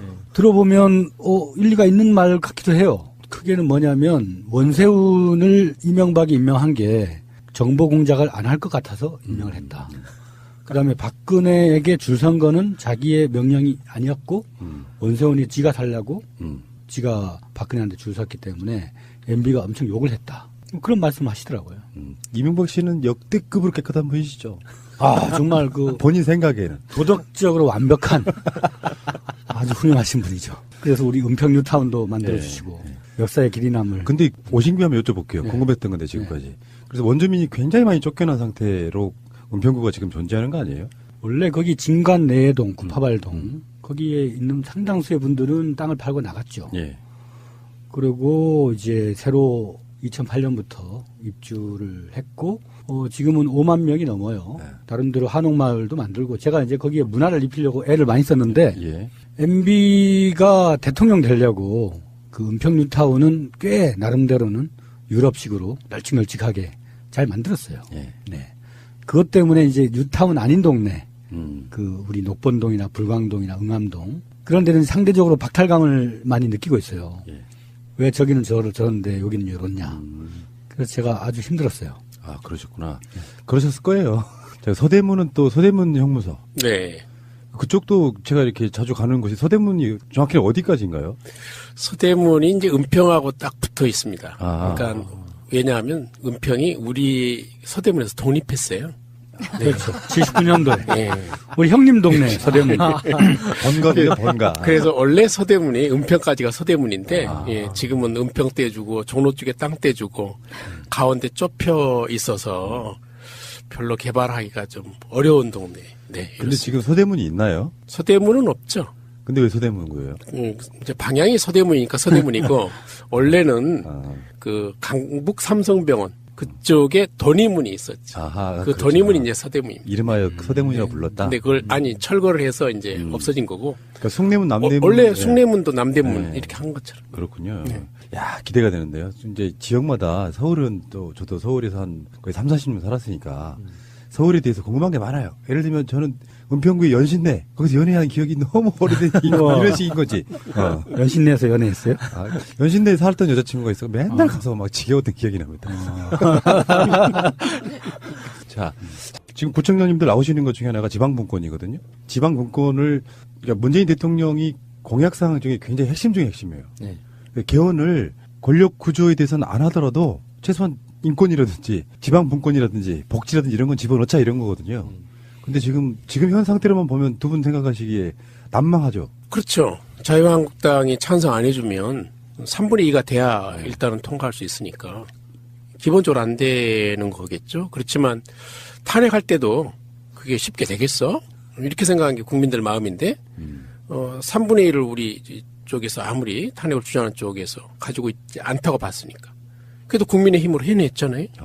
그래서 저는 개헌도 된다 이렇게 보고 계속 밀어붙여야 된다고 생각합니다. 우리가 문재인 대통령 만드는 일에 국민들이 정말 아주 촛불 들고 겨우겨우 만들었는데 또 대통령 하나 뽑아놓고 일상으로 돌아갔다가 조중동한테 두들겨 맞고 몇 가지 또 이런 게이트 생기고 하면은 또 실망하고 그런 일이 반복되어서는 우리나라가 이게 제대로 갈 수 있겠는가. 저는 그 분권은 한마디로 얘기하면은 문에 기대지 않는 것이다. 그 엘리베이터 앞에 그 문에 기대지 마시오. 잘못 기대면은 그 엘리베이터에 빠져요. 그러니까 대통령이 잘하고 계시지만은 대통령 한 명이 이 나라 이 복잡하고 이 불확실한 이 사회를 어떻게 지탱을 할 수 있겠습니까? 그러니까 마을이나 동네 그런 일은 우리 스스로의 힘으로 우리의 의사결정권을 행사를 해서 책임지고 그렇게 마을 단위에서부터 튼튼한 어떤 독립적인 마을이 구성됐을 때 그게 바탕이 되어서 대한민국이 튼튼한 나라가 되지 않겠는가. 모든 것은 기초가 튼튼해야 네. 바람에 흔들리지 않고 뿌리가 깊어야 그 나무가 튼튼할 거 아니겠습니까? 그 어떻게 보면 아주 당연지사가 이 분권인데 지금까지 이제 지방 방송 꺼라 이러겠어요. 그렇잖아요. 우리 그 뭐 개모임 하거나 디프리 가면은 저 구석에서 떠들면 야 지방 방송 끄라고. 근데 지방 방송 켤 때가 됐다. 그렇죠. 예. 제가 요즘에 지방분권 연구를 하면서 지방분권 이퀄 복지예요. 구조상 들어가 보면 그럴 수밖에 없거든요. 맞아요. 예. 그 지방의 지자체장 되시는 분들이 복지를 향해 가는 서로 간의 경쟁을 하게 되면 국민들의 삶의 질은 높아질 수밖에 없어요. 근데 이제 그게 지난 방송에서 헌법 들여다보면서 느꼈던 게 정말 지방분권, 지방자치에 대해서 정말 단 몇 줄, 굉장히 심각할 정도 여기 나와 있는 것처럼 단 몇 줄이어서 이걸로는 어떤 보장도 못 받겠다. 2개 조항이 있습니다. 2개 조항. 거기 지방자치단체라고 되어 있죠? 네, 그렇습니다. 네, 지방 단체. 이제는 지방정부라고 불러야 된다. 이게 단체라는 말은 반국가 단체, 이적 단체. 우리 저 석진이 형, 문석진 청장님 이적 단체 뭐 안 했었어요? 그러니까 뭐 YMCA 같은 정도의. 어쨌든 단체장입니다. 저도. 역시 그래서 문재인 대통령이 그 여수 내려가셨을 때 아마 그랬을 거예요. 국무회의 거기서 하면서 지방정부라고 부르자. 예. 그거 진짜 맞는 말 같긴 하죠. 자, 그러면 이제 은평은 우리 고천영 의원님은 지금 몇 번 하신 거예요? 지금 2번 하신 거죠? 네, 2번 했죠. 한 번 더 나가십니까? 한 번 안 합니다, 이제. 왜 이러지? 나오시는 분들마다 나 3번 안 해 이러시는데. 아이, 걱정하지 마세요. 저는 3번 할 겁니다. 해보시니까 느끼는 한계점들 좀 이야기해 주세요. 지방자치제도가 시행된 지가 지금 벌써 이제 6기까지 들어간 거잖아요. 7기까지 되도록 하기는 했는데 뭔가 엄청 부족하다고 느낀 점들이 있으셨을 거 아니에요. 그것 좀 말씀해 주세요. 되게 보면 그 창의적으로 한다 이런 것들을 잘 실감을 못 하실 텐데 지방 정부들이 잘하는 게 의외로 많아요. 그렇겠죠. 예, 그것을 종합하는 게 훨씬 편한 방식이거든요. 서대문 자랑 조금만 하면요. 저희는 동복처부와 그러니까 이제 동이 복지 중심이 되자 이런 걸 했는데 지금 전국적으로 저희 거 따라서 하거든요. 아, 그래요? 이 중앙정부가 내려준 방식이 아니에요. 아하. 그러니까 서대문에서 했던 방식을 보건복지부가 전국에 퍼뜨리고 있고 서울시가 찻동 모델로 한 거예요. 특허권 소송하십시오. 아, 특허권 하나 있는 거 있어요. 저희가 복지방문지도 네. 특허권 냈는데 네. 그건 정말로 90만 원 줘요. 예, 저희가 여러 군데 도시에 팔았습니다. 그런 거 보면 저희가 226개 시군구가 있고 그다음에 이제 성가지 않는 제주에 2개 시가 있죠. 합치면 228개인데 다양한 생각으로 하게 되면 훨씬 더 복지가 잘 되는 거죠. 그러니까 저희만 잘하겠습니까? 은평도 잘하는 거 많거든요. 주민 참여해서 이제 참 잘합니다, 저기. 네.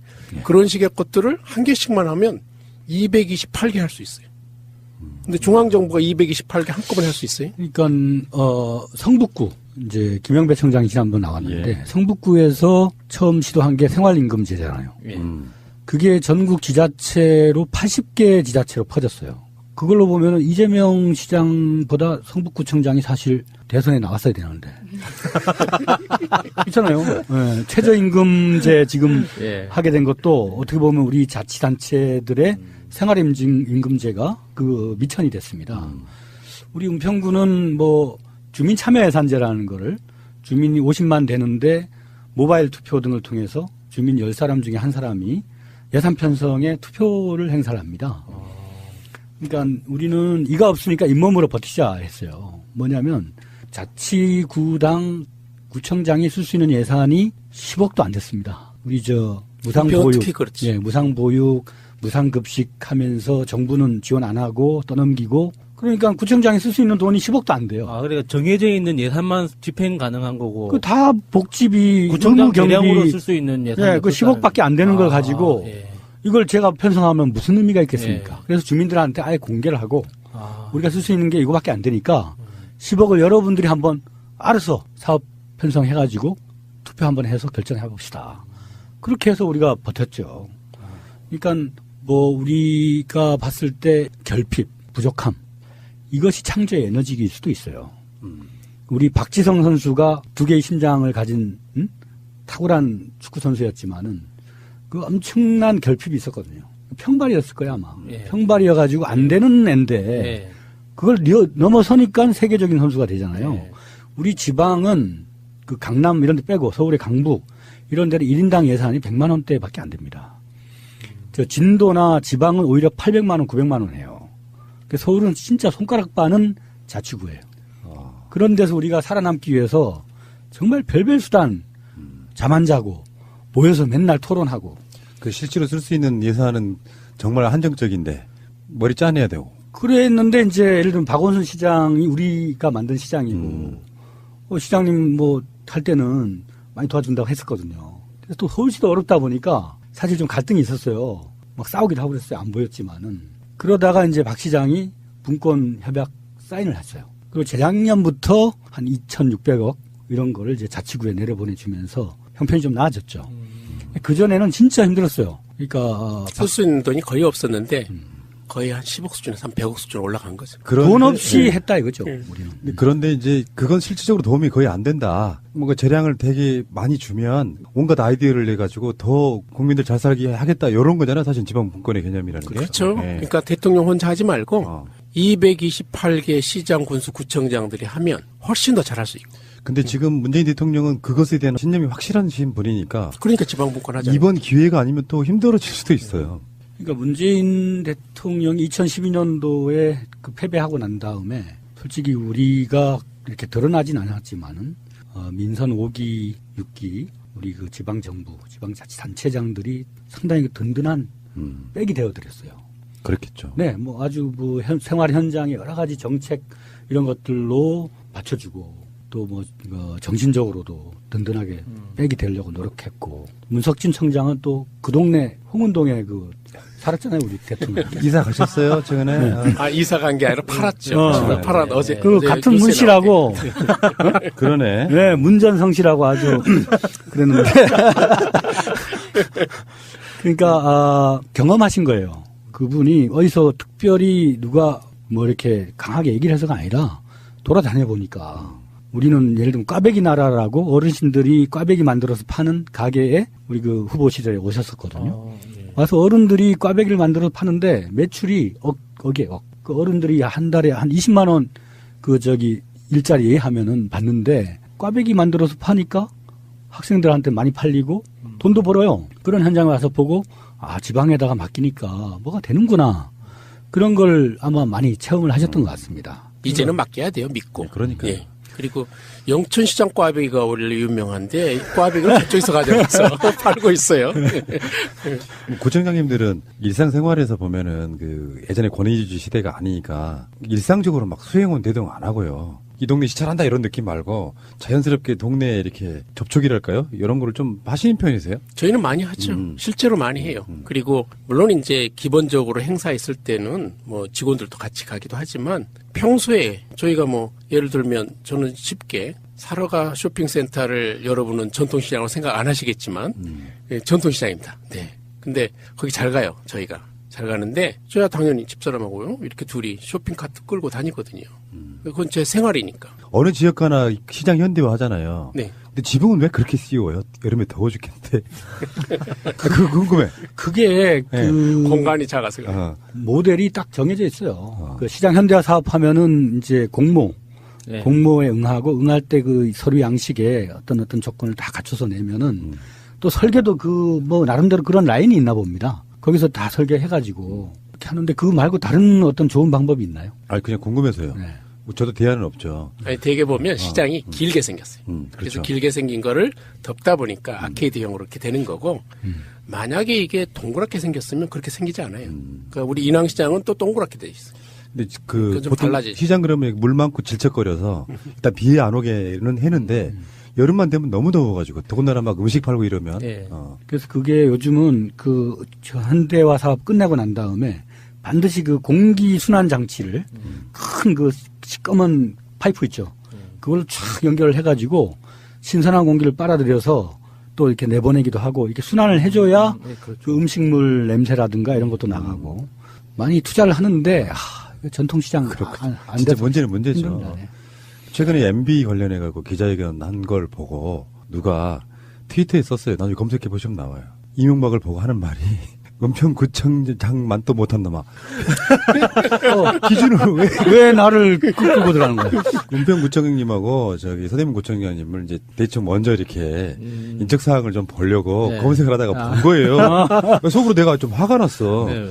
서울에 있는 지자체 장들, 특히 그 민주당 부류의 장들만큼만 하면은 대통령도 하죠. 예. 그 마인드면은. 근데 비교를 해도 꼭 은평구청장만 또 못한 놈아 이렇게 뭐 이런 경우가 있어. 좋은 건지 나쁜 건지 모르겠네. 저는 은평 구청장으로서 이명박 대통령은 몇 번 만났어요. 그 여성개발원 거기에서 한국 신년 여성인사회를 거기서 하는데 거기에 대통령이 참석합니다. 근데 다른 그 박근혜는 초청도 안 해요. 이명박은 그 나름대로 그 스킨십은 좀 있어요. 그래가지고 동네 구청장을 불러서 가서 악수를 했죠. 근데 이재호 의원이 또 내 손을 잡고 대통령 앞에 가서 MB한테 우리 저 민주당 구청장이라고. 그랬더니 뭐 등도 두드려주고 아주 쇼맨십이 좋아요 MB가. 우리 구청장님 등 썩었네. 근데 그때 꿈을 꿨어. 꿈을 꿔가지고 꿈에 나타났어요. 국기에 대한 경례 하는데 같이 하는데 그때 MB한테 내가 당신 4대강만 안 하면 좋았는데 4대강을 뭐하러 해가지고 욕을 퍼먹냐. 어? 강도 다 버리고 말이야. 이렇게 내가 막 혼을 냈던 적이 있어요. 꿈에서. 네. 정말 허무하다. 저는 이렇게 봐요. 박근혜 정권이 무너진 것. 이명박 정권이 사실상 심적으로 무너졌잖아요. 그리고 나서 박근혜를 너무 불가능해 보여서 부정선거 개념으로 댓글도 막 달고 이런 상태였던 거거든요. 근데 그 밑바탕에 뭐가 깔려있냐면 지방자치단체를, 그러니까 단체라는 표현 죄송합니다. 지금까지 그렇게 써왔으니까 지자체 등의 기본 뿌리에서는 민주적인 그 세력들이 튼튼하게 자리를 잡고 있기 때문에 쉽게 무너지지 않은 거거든요. 그래서 서울 같은 경우 구청장들은 거의 대부분 막 민주당이 하는 그 분위기 속에서 튼튼한 흐름 속에 민주주의가 안 무너진 거다 저는 그렇게 보는 거거든요. 저희가 이제 이명박 대통령하고 박근혜 대통령 때 구청장을 했잖아요. 그러니까 완전히 이제 야당 구청장 했는데 저희가 잘 해낼 수 있었던 이유가 뭔가 우리의 연대 힘이었던 것 같아요. 그러니까. 서로 모여서 예전에 보면 그런 얘기했어요. 제가 구청장 되기 전에 구청장들 바빠서 모이기 어렵다고. 근데 우리만큼 많이 모인 사람이 없었어요. 모여서 얘기하면 서로가 용기를 얻고 서로 잘한 거 가지고 또 벤치마킹하고 그게 굉장히 큰 힘이 됐던 것 같아요. 그리고 잘 지켜갔죠. 지금 서울의 구가 몇 개죠? 25개. 네. 25개를 다 쓸어버리는 방법이 있나요? 가능하죠. 강남, 서초, 송파 이기면 됩니다. 좀 가슴 부푸는 게 그게 일당 독재라고 욕을 먹을지라도 강남, 서초 정도 중에 하나를 가져오는 방법이 있다면 예전에 거꾸로 2006년도에 25개 구청을 전부 다 저쪽 당에서 차지했어요. 다 완전히 싹쓸이 당했어요. 그런 적이 있어요. 어제부터 그 생각이 났는데 강남구청장은 정봉주 우리 봉도사가 나가면 될 것 같아요. 통찰력이나 애지력 면에서 우리 은평구청장님이 다 맞추셨다 그랬잖아요. 네네. 괜찮을 것 같아요. 그 정봉주 의원이 이게 자기 급이 안 맞다고 이렇게 또 아니 근데 강남구청장은 또 달라요. 완전히 거기는 우리 민주당이 갈 수 없는 그런 데인데 거기를 우리 정도사가 그렇죠. 봉주 도사가 하시면 전국구 벙커가 또 거기 있잖아요. 바로 다음 대권 후보 됩니다. 근데 서울시장 나가는 하마평에 있는 분한테 좀 너무 그러신 거 아니에요? 뭐 정청래 의원도 하겠다고 했다는데 아니 뭐 할 수 있죠 하는데 저는 뭐 그것보다 강남구청장을 얻어와서 뭐 성남시장도 기초단체장이 바로 대선 후보 갔던 것처럼 우리 정봉주 아저씨도 이렇게 하면은 될 것 같은데. 이제는 어디서나 잘하면 되는 겁니다. 그렇죠, 그렇죠. 예, 꼭 무슨 공식 있는 거 아니잖아요. 맞아요. 그런 세상도 아니고. 근데 신현 씨가 지금 너무 막 이상한 짓도 하고 그래서 그 재판도 하고 있고 막 여러 가지가 있잖아요. 강남을 가져올 수 있다면 이건 혁명 아니에요? 저는 박원순 시장의 인내력에 정말 기가 막힐 정도로. 왜냐면 연말만 되면 송년회를 해요. 우리 구청장들 부부 동반으로. 거기는 옵니다. 그 신현희 씨가. 남편하고 같이 와요. 예. 와가지고는 뭐 또 시를 낭송을 해요. 그리고 박 시장에 대해서 막 칭찬을 해요 또. 그걸 또 시장님 그 듣고 계셔. 우리는 좀 젊은 패기 있는 구청장들은 뒤에서 뭐 난리 치고 있네 저것들 진짜 막 욕도 하고 막 그래요. 근데 뭐 그걸 듣는지 안 듣는지 모르겠는데.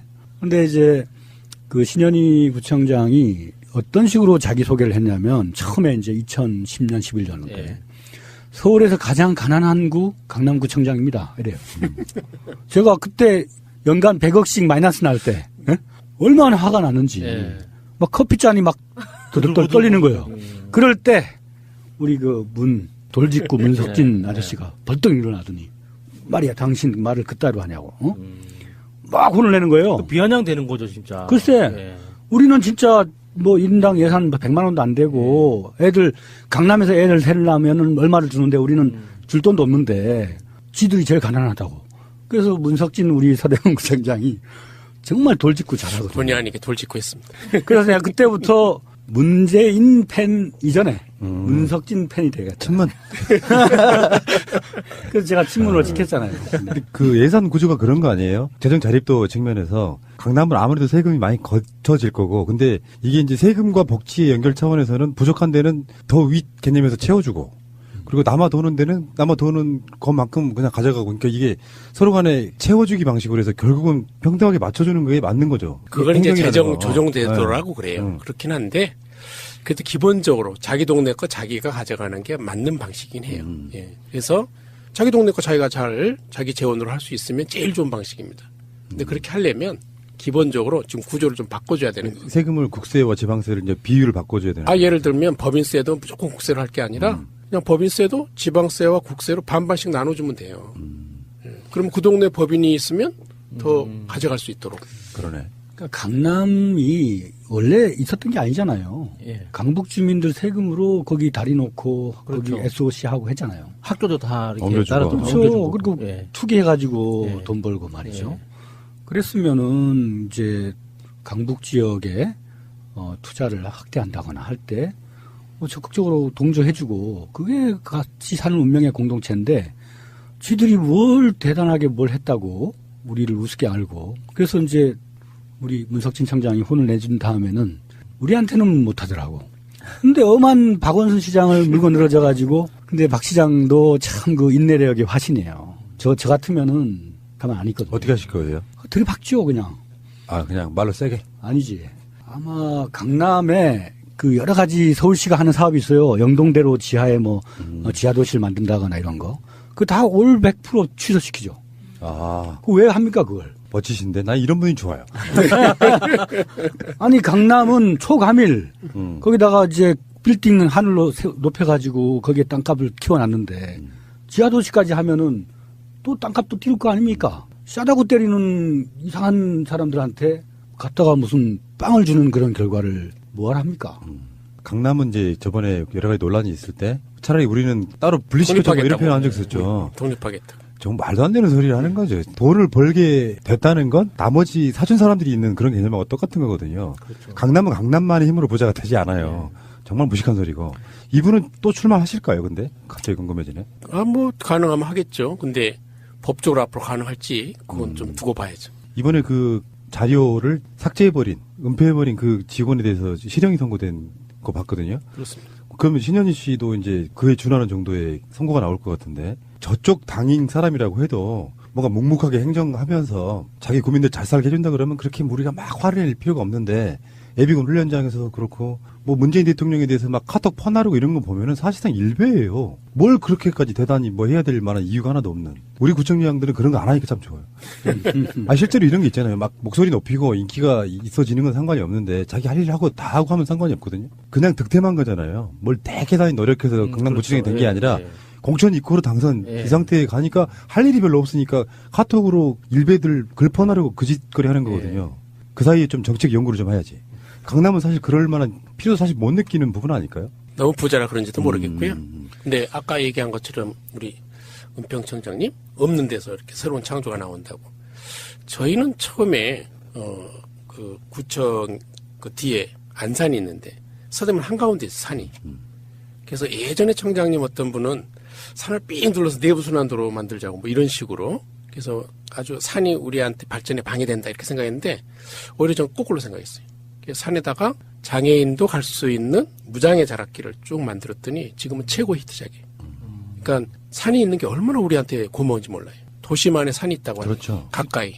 저는 서대문 안산 때문에 우리 동네 아주머니들이 서대문 안산은 뭐 자락길을 잘 만들어놨던데 우리 백년산은 왜 이렇게 험한가 뭐 그런 말씀하시는 분들이 많이 있어요. 그러면 내가 속으로는 에이씨 서대문 가시든가 그런 마음이 때로는 생기다가도 이거 서대문 나름의 매력이 있고 우리는 또 우리 나름의 매력이 있으니까요. 그렇죠. 은평의 매력이 있고 서대문의 매력이 있고 제가 좀 은평에 대해서 좀 표현을 한다면 안산은 딱 그렇게 하기 좋은 산입니다. 규모가. 그런데 은평은요.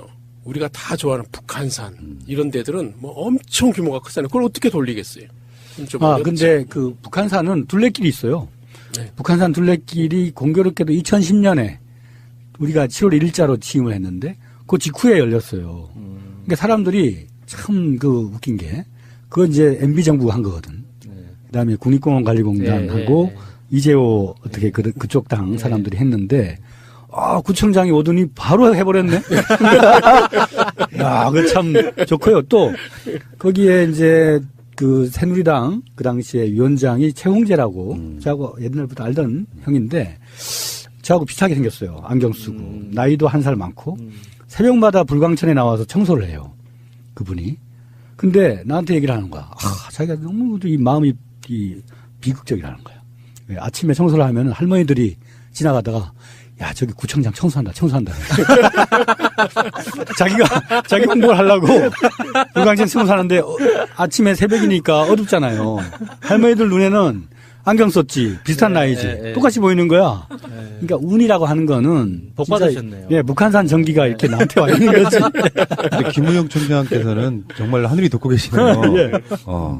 삼선 안 하신다고 그럼 나중에 뭐 하실 거예요? 우리는 이제 민선 5기 6기에 나름대로 이제 패기 있게 뭐 사회적 경제, 마을 공동체, 직접 민주주의 또 이제 서대문에서 실험하는 찻동 그런 것을 여의도하고 교량 역할을 할 사람들이 필요하다. 그러니까 저도 이제 국회에서 오랫동안 보좌관을 했었거든요. 근데 현장 경험을 안 해보니까 몰라요. 그러니까 등잔 밑이 어둡다고 구체적으로 우리 마을과 살림이 어떻게 돌아가는지를 여의도의 프레임으로는 모를 수밖에 없더라고요. 근데 이제 저는 적극적으로 의회에 진출을 해서 이 분권의 논리로 무장한 사람들이 정치적 세력화로 올라가야 된다. 이제 뭐 이재명 시장이나 대선에 도전한 사람들은 어떻게 보면 개인 플레이로 했다고 봤을 때 이제는 그럴 때가 됐다고 보고 거기에 포커스를 맞추는 거죠. 그러시구나. 그래서 우리 집단 중에 저렇게 아주 패기 있는 사람들을 먼저 일단 의회 연결고리로 보내고 또 나머지 남아있는 사람들은 계속 연계해서 또 축적해 가고 양쪽의 힘을 같이 가져가야 지방 분권도 내실이 튼튼해지고 또 주민들 삶도 훨씬 더 나아질 겁니다. 그래서 열심히 응원하고 있습니다. 처음에 두 분이 그 구청장 되셨을 때를 한번 복귀 한번 해보세요. 사실은 구청에 뭐 들어가 본 것도 아니고 일단 폐기만 갖고 출마를 딱 하셨는데 떡 당선이 됐어요. 그럼 구청에 첫 출근하는 날 기억들 나세요? 기억나죠. 그때 어떤 감정으로 들어가요? 나 그게 되게 궁금하더라고요. 그렇게 공무원을 쭉 해오셨다기보다는 이제 지방자치가 되면서 정치권에서 이렇게 공천 받아가지고 처음으로 행정을 경험하는 그런 부분이잖아요. 저는요. 삼수를 해가지고 우리 김우영 구청장은 바로 됐는데 전 삼수했어요. 이 은평구청장님은 제가 보기에 하늘이 돋고 있어. 뭔가 좌절과 시련이 없네 지금. 맞아요. 저는 이제 2월 1일, 그러니까 2010년 2월 1일자로 출마 선언해서 4월 3일 날 경선해가지고 6월 그때 4일이었나요? 그러니까 4달 만에 됐어요. 뭐 진짜로 북한산 산신령이 도왔는지 운이 좋았던 것 같은데 그때는 제 실력으로 됐다고 생각했어요. 딱 가서 이제 공무원들하고 밥을 먹는데 제가 상당히 밥을 빨리 먹거든요. 근데 우리 공무원 하는 국장 아저씨들이 밥을 진짜 빨리 먹는 거예요. 그래서 공무원들은 일을 많이 하려고 밥을 빨리 먹는구나. 그렇게 알았는데 나중에 알고 보니까 그 국장들이 제 성격을 파악해가지고 저 구청장이 성격이 급해서 밥을 빨리 먹는다. 무섭다 진짜. 그러니까 그거를 자기들이 늦게 먹으면 신뢰가 된다고 생각하고 그 나이 드신 분들이 막 체할 정도로 막 퍼먹었대요. 나는 처음에 그 의전 문화 이런 거에 너무 질색을 해가지고 한 1년 동안은 간부들하고 밥도 잘 안 먹었어요. 그러니까 주로 팀장들하고 일하고 그러다가 한 1년 지난 다음부터 제 색깔을 좀 보였죠. 나한테 과도하게 의존하면은 진급에 손해본다. 오버하지 말아라. 그리고 이제 주민들 있는 데서 막 고개 숙이면서 문 열고 이런 거 절대 하지 마라. 내가 제일 싫어하는 게 그런 거야. 그 어떤 의전 문화 이런 게 이 소위 말해 중앙집권 그 분권에 반대되는 중앙집권과 따라가는 게 의전이에요. 의전. 그 의전적인 그런 단체장들. 그 아직도 많이 남아있죠. 특히 저쪽 세력들. 많기도 많잖아요. 하죠. 네. 의외로 또 권위적이죠. 네. 저는 이제 삼수해가지고 들어가니까. 정말 감회가 새로우셨죠. 다르잖아요. 그죠? 근데 저는 분명히 이게 실력으로 되는 게 아니다. 이거 분명히 느껴요.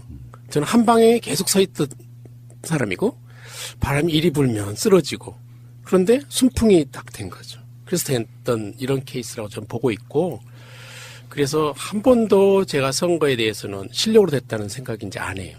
항상, 정말로 민심을 잘 타는 쪽으로 제가 서 있었다. 이렇게 생각하는 거죠. 국회의원들이 그렇게 생각해야 되는데 참 맞아요. 안타깝네요, 네, 진짜. 네. 그래서 저는 처음에 할 때 좀 특별하게 독립문 가가지고 거기서 장애인분들, 어르신분들, 아이들 이렇게 모시고 직접 거기 가서 첫 출발을 발 씻는 세족식으로 시작했어요. 아, 낮은 데로 임하겠다는 의지 네. 보여주시는 근데 거예요?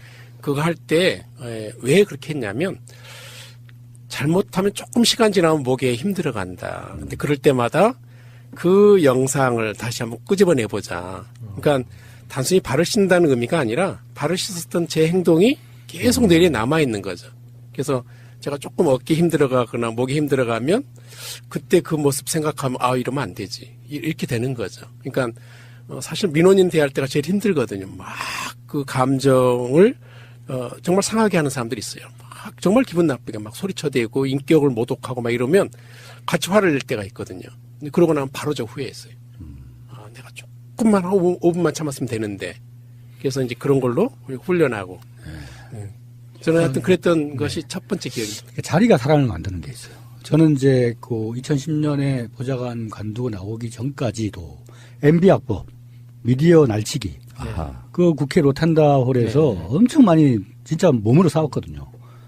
그 이제 민주당 쪽 보좌관들 전과자가 많아요. 시위 등으로. 새누리당 애들은 몸이 좋아요. 특히 아주 젊은 애들이 탄력이 있고 힘이 좋아. 근데 이제 말로는 민주당 보좌관들이 이겨요.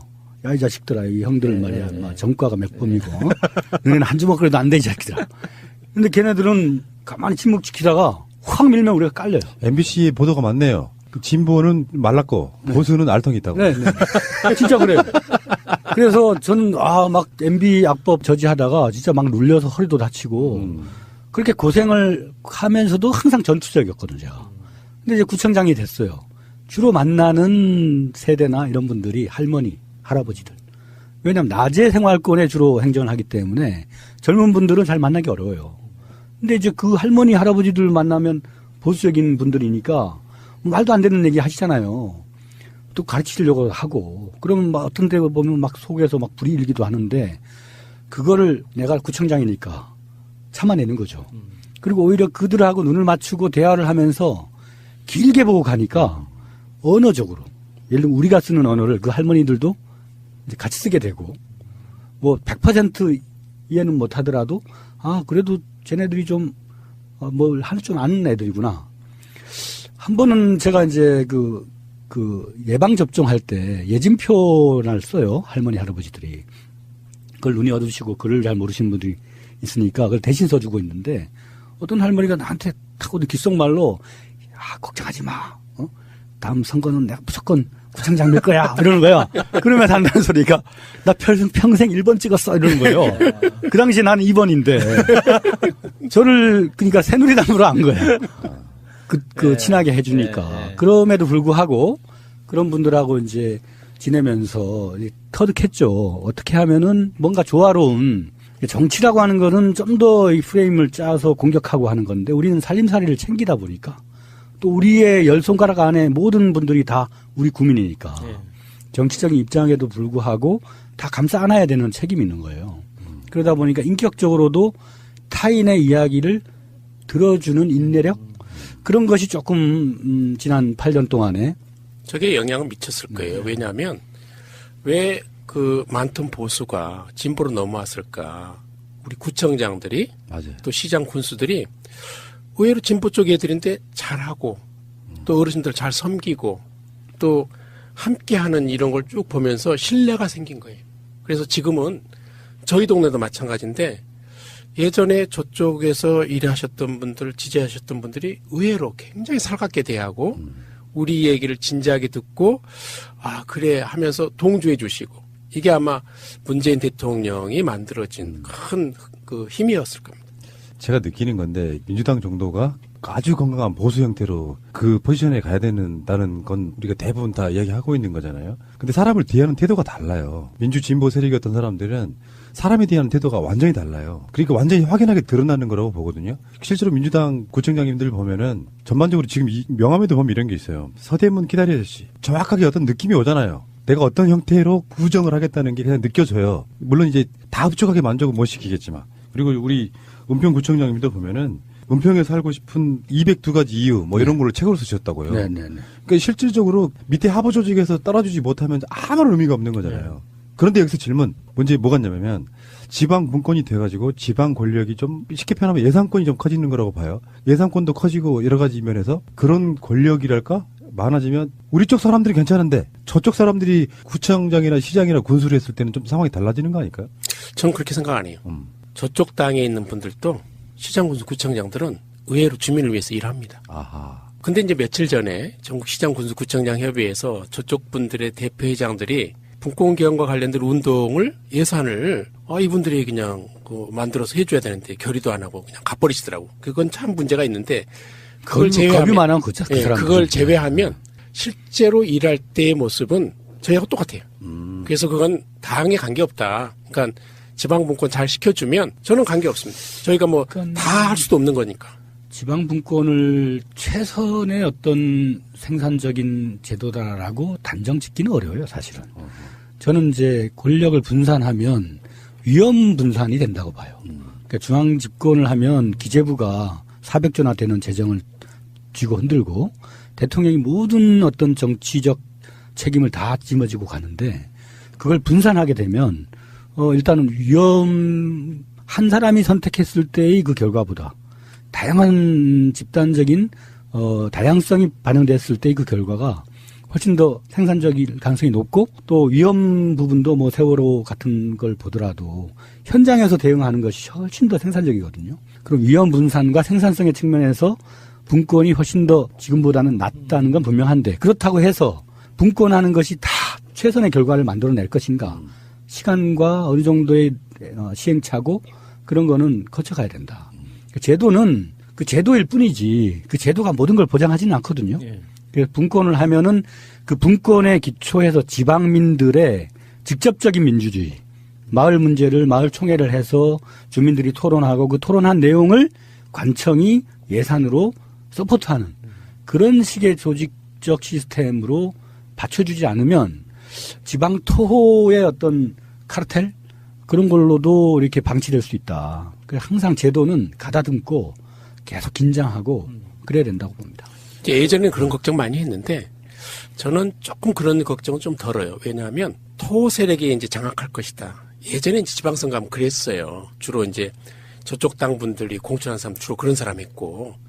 근데 지금 달라졌다고 생각하는 건 뭐냐면 지난번 촛불혁명 때 1,700만이 연인원이 모였잖아요. 그런데 이 사람들이 나눴던 SNS상의 집단지성은 국회의원 수준을 훨씬 능가했어요. 그러니까 우리는 정치의 정점 국회라고 생각하는데 국회의 논리를 넘어서 충분히 토론이 되어진 집단지성이 SNS상에 이루어졌기 때문에 촛불혁명이 끝까지 갈 수 있었던 거예요. 이번에도 헌법을 개헌하자는 것까지 가는 이유는 한번 혁명하고 나서 그냥 가버리면 혁명이 완수가 안 되는 거예요. 그냥 한번 일어나고 끝난 거죠. 87년하고 똑같아져요. 근데 지금은 많이 SNS상에서 올라와 있는 것 자체가 개헌까지 해야 혁명의 완수라고 보는 거예요. 체제 변화가 와야 되니까. 저는 또 그 생각하는 게 토호 세력이 잡을 것이다. 그럴 수 있어요. 그런데 몇 개에 불과할 겁니다. 왜냐하면 그 동네도 SNS 다 하는 거고 젊은 세력도 다 있는 거고 그대로 숨겨서 할 수 없어요. 그리고 228개의 시군구가 있는데 저희 구청 같으면 예산액이 한 4,500억 대요. 금년도. 그럼 400조에 대비하면 1000분의 1입니다. 국가 예산의 1000분의 1. 1000분의 1씩 나눠준다고 하는 것은 위험을 분산하는 거예요. 근데 그중에 몇 개는 실패할 수 있어요. 그 지방정부에 대해서는 앞으로 파산권도 줘야 되는 겁니다. 이를 파산하게 해야 돼요. 그래서 잘못하면 그 동네에서 리더를 잘못 본 거고. 지방의 실패는 사실 중앙의 공모에 의한 지시에 의한 실패가 상당히 많았어요. 예를 들면 경전철 뭐 이제 해가지고 도입했는데 아무도 안 타고 무슨 호화청사 짓고 무슨 쓸데없는 SOC에 뭐 예산 낭비하고 그 대부분이 중앙부처의 투용자 심사를 거쳐서 중앙부처의 논리를 지방화한 겁니다. 그런 경우는 상당 부분 실패를 했지만은 지방민들의 토론을 통해서 뭐 도서관 마을을 만든다거나 무슨 뭐 이게 도시 재생을 한다거나 그런 실험들은 크게 실패한 게 없어요. 그러니까 우리는 그동안 민선 5기, 6기를 거치면서 보다 많은 다양한 주민들의 지혜가 SNS든 여러 방식으로 모여질 때 거기서 훨씬 더 혁신이 일어날 가능성이 높아지는 것이고 잘난 몇몇 개인이 신념 어쩌고 하면서 우격다짐으로 밀어붙였을 때 실패 확률이 높다는 거를 눈으로 이제 확인을 하게 되더라고요. 그러니까 저는 뭐 이런 분권이 그 개헌을 통해서 소위 말해 자치권이 우리 사회를 운영하는 기본 원리가 된다면 정말 다양한 분야에서 우리 국민의 뛰어난 에너지가 지혜가 모여져서 상당한 우리 사회의 변화를 일궈낼 거라고 봅니다. 저도 이제 이 방송을 5년 차다 보니까 여러 가지 느끼는 것 중에 한국은 너무 중앙 집권적이에요. 모든 이슈도 그렇고. 사실은 은평구에서 일어나는 일, 서대문에 일어나는 일을 그 구민들이 별로 관심을 안 가져요. 민주당 쪽으로 바뀌든 어느 쪽으로 바뀌든 간에 구청장들은 그냥 구청장들일 뿐이라고 생각해요. 다수의 사람들은. 겪어보지 못한 사람들은. 근데 그게 지방 분권 자체가 훨씬 더 강화되면 분명히 자기 동네에 대한 사랑 같은 게 있거든요. 서울로 저도 이사 와가지고 한 구를 벗어나질 못해요. 특별한 일이 없으면. 아니면 아예 서울 밖으로 나가거나 그런 면에서 봤을 때 아까 말씀하신 것처럼 87은 대통령 직선제에 쟁취한 거. 그거 하나만 딱 남는 느낌이고 이번 촛불혁명으로 개헌을 하게 되면 사실상은 남았을 때 지방 분권이 확실하게 되는 이런 것도 사실 그 나중 역사 속에 촛불 이후에 지방 분권이 확실해졌다. 이렇게 이야기할 수도 있는 거겠죠. 충분히 그럴 수 있습니다. 네, 그러니까 분권은 광화문 촛불이 사실 분권이었다. 그때 예를 들면 뭐 정경차 위에 올라가서 무슨 폭력적인 행위를 하려고 하는 사람이 있으면 무슨 집회 사회자가 지시를 해가지고 그렇게 한 게 아니라 모든 사람이 연호하잖아요. 예. 비폭력 내려와 하고. 그러니까 아주 작은 개개인의 상호작용, 작은 단위의 상호작용이 그 피드백을 거쳐서 거대한 물결이 되더라고요. 그리고 거기 그런 기초적인 것에서부터의 상호작용에 의한 결과가 가장 올바른 선택으로 이어지더라. 그 정반대는 광기로 표현되는 어떤 히틀러라든가 뭐 그런 건 있었죠. 근데 지금은 우리의 지성이 뭐 SNS나 인터넷을 통해서 정말 과학적인 세계관으로 많은 국민들이 공부를 하고 스터디를 하기 때문에 광기로 빠지거나 지역 이기주의로 빠지거나 이럴 가능성은 많이 차단할 수 있고 제가 그 촛불 때 어느 대구의 여학생이 한 얘기를 들어서 지금도 기억하고 있는 게 자, 여러분 박근혜가 퇴진하면 저도 그 퇴진이 필요하다고 생각하는데 퇴진하면 우리 사회가 바뀐다고 생각하십니까? 우리 집에 가면은 폭력적인 아빠 그대로 있고 절대 명령적인 엄마가 그대로 있고 알바하면 편의점 아저씨 최저임금도 떼먹고 학교 가면은 말도 안 되는 이유로 머리 깎고 그런 게 그대로 있는데 우리 사회가 바뀌는 겁니까? 이렇게 하는 여고생의 얘기를 들었을 때 집안에서의 부모하고 자식과의 관계도 어떻게 보면 가정민주주의 해야 되죠. 아이들도 인격이 있는데 그다음 학교에서도 그냥 선생님이 애를 아주 그냥 일방적인 수동적 대상으로만 취급하고 무조건적인 인류적 기준으로 아이들을 재단하고 또 그 알바하는 데서는 알바 사장님이 돈 떼먹고 이런 우리 생활 속의 문화 이걸 어떻게 개혁하느냐. 결국 그거는 대통령이 일일이 어떻게 할 수 있습니까?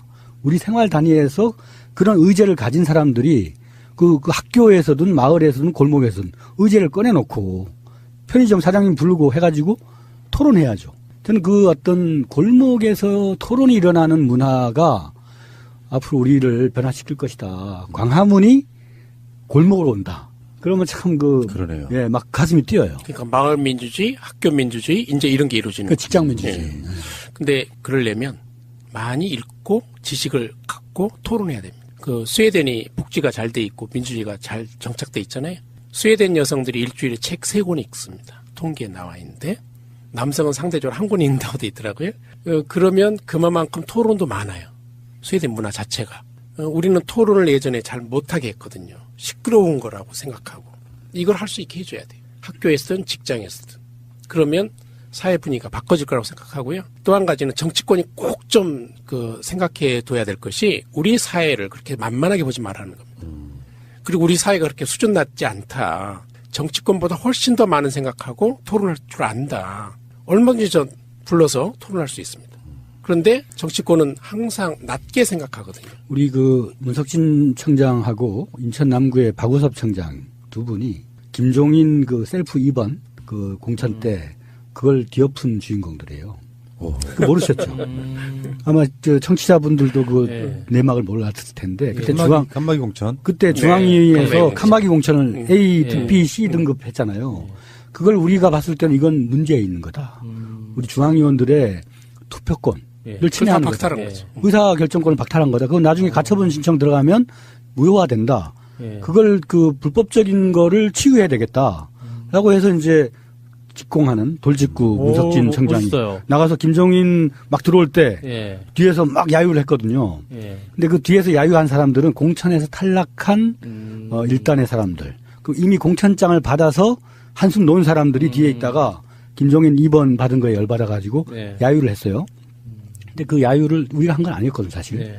근데 아마 김종인 씨는 우리 문석진 청장 등이 나와서 강하게 시정할 것을 요구하는 걸 보고 뒤에서 욕한 놈들이 쟤들 편이구나 이렇게 착각을 했을 거예요. 제가 평소에 김종인 개새끼라고 막 주장하거든요. 전 어른이라 개새끼 그런 말은 안 했습니다, 저도.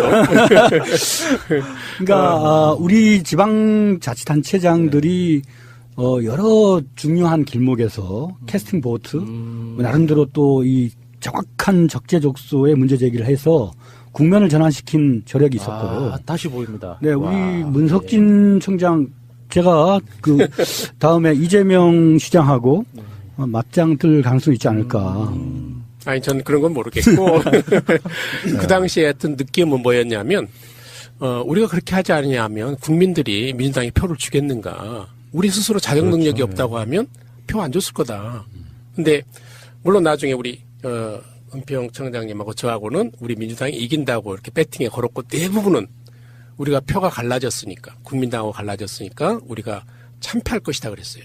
근데 저는 유일하게 우리 은평 청장하고 같이 우리가 충분히 넘긴다 이렇게 얘기를 했는데 저는 그러한 우리의 어떤 자정 능력 이런 것이 우리 스스로에게 없었다고 하면 이게 민주당이 건강하게 지금까지 왔겠는가 하는 것이죠. 그리고 그때 아무리 우리가 김종인이라는 사람이 필요해서 우리가 마치 무슨 싸가지 없는 애들인 것처럼 해가지고 정청래 같은 사람 막 내보내버렸거든요. 공천 안 주고. 근데 그것이 옳은 거 아니었거든요. 그런 얘기를 제대로 할 수 있어야죠. 그러면 국민도 일정한 시점이 되면 판단하거든요. 무조건 보수 언론 따라가지 않을 거 아니겠어요? 그리고 지금은 이렇게 팟캐스트도 충분히 언론으로서 역할을 하는데 우리가 당당하게 원칙, 정직하게 나가면 된다 이 생각했어요. 했었습니다. 네, 애청자 여러분, 애청자 여러분 들으시기 어떠세요? 어떤 느낌이세요? 건강한 세력이라는 느낌 좀 들어요. 근데 문제는 이제 이게 실질적인 어떤 삶의 변화를 오려면 지방 분권이 돼야 되는 거고 개헌에 관련해가지고 지금 여러 가지 설왕설래가 있고 좀 저쪽 세력들은 개헌 안 했으면 좋겠다 이런 분위기를 계속 가고 있는 건데 이야기를 들은즉슨 국민의힘으로 갈 수밖에 없을 것 같다. 결론적으로 나온 이야기 같고요. 현장에서 생생하게 직접 국민들을 대하시는 분들이기 때문에 거기서 느끼는 어떤 든든함이 좀 있어요. 그러니까 민주당이나 새누리당이나 다 거기서 거기지 이런 느낌이 아니라는 말씀을 꼭 한번 드려보고 싶어요. 확실히 사람을 대하는 자세는 분명히 다릅니다. 우리 홍준표 대표 툭하면 지가 엄청 무슨 사나이처럼 말이죠. 헛소리 빡빡하는데 왜 이렇게 쫄보야? 개헌을 찬성은 하지만은 지방선거 때는 안 된다. 왜? 질 것 같으니까. 질 선거는 져줘야죠, 사실은. 흐름이라는 건 있잖아요. 대판 깨져야 이게 다시 살아나는. 민주당도 사실 그랬던 거 아닙니까? 언젠가는 엄청나게 침몰해가지고 국회의석이 70몇 석밖에 안 되던 시절도 있었어요. 역사는 돌고 도는 거고, 국민을 대하는 좋은 태도가 있으면 다시 일어서는 거 있는 거고요. 그래서 상향 평준화 돼야죠, 정치권이라는 것도. 자, 구청장님들과 함께한 두 번째 시간인데, 팟캐스트나 이런 데 잘 안 나오시죠? 저는 처음 나왔습니다. 저는 두 번째. 저는 이재명, 박원순 사이에 끼어가지고 재미없었어요. 그러셨구나. 저기 오늘 굉장히 인상적이었고요. 두 분은 상당히 색깔이 다르신 분들인데 다른 색깔로 되게 마음에 드는 스타일들이세요. 우리 문석진 청장님은 아주 종교적인 분이시고요. 지사에 가까운 스타일이에요. 저는 하루 강아지 법무서인 줄 모르는 스타일이에요. 막 들이박습니다 그냥. 네, 완전 아니 제기가 번뜩이죠. 우리 지금 청장은. 서대문 구청장님은 제가 봤을 때는 약간 추상 같은 선배 스타일이에요. 그래서 돌직구를 날리는데 틀린 말 안 해. 맞아요. 그리고 우리 은평구청장님은 약간 제갈공명 스타일이에요. 맞아요. 네, 그런 느낌이죠. 제기가 번뜩인데. 자, 좋은 시간이었고요. 어쨌건 지방분권 이번 6월 달에는 꼭 쟁취한다. 뭐 이런 각오로 지금 나오고들 계시는데 저는 흐름상 보면은 어쩔 수 없이 자유한국당이나 이런 부류도 개헌 따라올 수밖에 없을 거라고 봅니다. 저는 따라올 거라고 생각해요. 국민의 힘으로. 그게 아젠다가 되고 프레임이 되면은 결국엔 또 몰려요. 그 사람들이. 결국은 풀 거라고 저는 보거든요. 자, 어쨌건 지방분권 화이팅! 화이팅! 화이팅! 화이팅! 화이팅! 화이팅! 제가 이제 놀러 한번 가야겠습니다. 은평구청하고 서대문구청. 네, 예, 환영합니다. 거기 팟캐스트 하나 만들어 드리려고. 네. 구청들마다 하나씩 만들어야 된다고 생각해요. 네. 꽈배기 네. 팟캐스트. 자, 다음에 뵙겠습니다. 고맙습니다. 감사합니다. 고맙습니다. 네. 인터넷 쇼핑몰을 하고 싶으세요? 회사 홈페이지를 만들고 싶으세요? 새날과 연대하는 한국 도메인 지원센터에 연락해보세요. 새가 날아든다를 듣고 연락했다 하시고 상담을 한번 받아보세요. 친절하게 응대를 해주실 겁니다. 아주 저렴한 가격으로 홈페이지를 만드는 방법, 한국 도메인 지원센터입니다. 02-6049-2616 한글로 한국도메인센터.kr 홈페이지 잘 만드는 회사가 한국 도메인 지원센터라는 것을 전 세계가 알아버렸습니다.